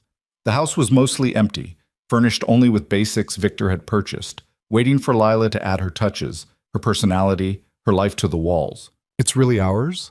Lila asked, standing in the living room and turning in a slow circle. It's really ours. All 3 of us. That night, after Alexander was asleep in his new nursery and the boxes were mostly unpacked, Victor and Lila sat on the back porch watching the stars. It was quiet, peaceful, the kind of moment Victor had never imagined he'd have. I have something to tell you, Lila said, her voice nervous. Victor's stomach clenched. Okay? I've been thinking a lot about us, about what we are, what we're building, where this is going. And I think... She paused, taking a breath. I think I'm ready to say it again. I love you, Victor. Not the same way I loved you before, when I was naive and hopeful and didn't really understand what I was getting into. This is different. This is loving you with my eyes open, knowing your flaws, seeing your scars, and choosing you anyway. Victor felt tears prick his eyes, something that hadn't happened since the night Alexander was born. I love you too. I've loved you through every moment of the past 6 months, even when I didn't deserve to. I'll love you for the rest of my life if you'll let me. I'll let you on one condition. Anything. Marry me. Victor blinked, certain he'd heard wrong. What? Marry me. Not because we have a child together, not because it's expected, but because I want to build a life with you, a real life, with a future and promises and the kind of commitment that means something. So Victor Kane, former crime lord and current expert in baby-wearing techniques, will you marry me? Victor started laughing and crying at the same time, pulling Lila into his arms. Yes, absolutely yes, though I'm pretty sure I was supposed to be the one asking. You can ask next time. Next time? When you propose properly, with a ring and a speech and all the traditional things. But for now, I'm asking you. What do you say? I say yes. I say I'll spend every day earning the right to be your husband. I say I'll be the best father I can be to Alexander and any other children we might have. He stopped, remembering what Dr. Reeves had said. I'm sorry. I forgot you can't have more biological children, Lila finished. But there are other ways to build a family. Adoption, fostering. We have options if we want them. And right now, I just want to focus on the family we have. Victor kissed her properly then, pouring every ounce of love and gratitude and hope into it. When they pulled apart, both breathing hard, Lila smiled. We should probably make this official, set a date, plan something small. How about next month? City Hall, just us and Alexander and maybe a few close friends? Perfect. Simple and real, just like everything else we're building. They were married 4 weeks later in a ceremony that lasted 15 minutes and included Alexander crying through the vows. Victor wore a simple suit instead of the designer clothes he'd once favored, and Lila wore a white dress she'd found at a consignment shop. There was no reception, no elaborate celebration, just the three of them going out for ice cream afterward and walking through the park. It was perfect. Victor's transformation became complete in those quiet months of marriage and fatherhood. He enrolled in business courses at the community college, learning to run his legitimate enterprises properly, instead of through fear and coercion. He made friends with other fathers at the park, joined a parent group, learned to navigate the world of playdates and preschool applications. On Alexander's first birthday, they threw a party in their backyard. Lila had invited neighbors and friends from her book club, and Victor had invited some of the fathers he'd met at the park. It was chaotic and loud and filled with laughter, everything Victor's old life had never been. As he watched Alexander dig into his birthday cake with both hands, face covered in frosting, Lila beside him laughing and taking pictures, Victor thought about the night in the hospital when he'd almost lost everything. The storm, the blood, the moment he'd made the choice to be better. Dr. Reeves had been right. Trying wasn't always enough. But sometimes, if you tried hard enough, long enough, with enough dedication and love, it could be. Dmitri called him that evening after the party guests had left and Alexander was asleep. "Happy birthday to the little one," Dmitri said. 1 year old. Hard to believe. "How did you know?" Victor hadn't spoken to Dmitri in months. "I keep tabs. Old habit. But Kane? I called for another reason. I'm getting out, following your lead, selling everything, going legitimate, maybe starting that motorcycle shop I always talked about." "That's great, Dmitri, really. Do you need help?" "Nah, I got it handled. But I wanted to say thank you for showing me it was possible, for proving that men like us can change if we want it badly enough. We're not defined by what we were, only by what we choose to become." "Philosophical. Fatherhood's made you soft. Best kind of soft there is." They talked for a few more minutes, making plans to meet for coffee in a few weeks, two former criminals trying to navigate the strange world of normalcy. When Victor hung up, he found Lila standing in the doorway, watching him. "Everything okay?" she asked. "Everything's perfect. Come here." She moved into his arms, and they stood together in their small house, listening to their son breathe through the baby monitor, feeling the weight of the life they'd built from ashes. "I never thanked you," Victor said quietly. "For what?" "For giving me a second chance. For seeing something in me worth saving. For loving me when I didn't deserve it. You earned it. Every day, you earned it. I'll keep earning it. For the rest of our lives." Lila tilted her head back to look at him, her eyes shining with tears and love, and the kind of hope that Victor had once thought was weakness. Now he knew it was the strongest thing in the world. "I know you will. You're not the man who threw me out in the rain anymore. You're the man who gave his blood to save us, the man who changed diapers and researched baby wearing and chose his family over his empire. That's the man I married. That's the man Alexander will grow up knowing as his father. I'll make sure he's proud of that man. He will be. We both will." They stood there as the last light faded from the sky, two people who'd survived a storm and found something beautiful on the other side. Victor thought about the mansion on the cliff, the empire he'd built, the power he'd wielded, and felt no regret for walking away from it. This was his empire now, a small house, a wife who challenged him, a son who needed him. It wasn't built on fear or violence or money. It was built on love, on second chances, on the hard work of becoming better every single day. And unlike the empire he'd left behind, this one would last, because it was built on something that couldn't be bought, stolen, or taken by force. It was built on choice, the choice to change, to love, to show up every day and be the man his family deserved. Victor Kane, former crime lord and current expert in baby-wearing techniques, had finally found what he'd been searching for his entire life. He'd found home.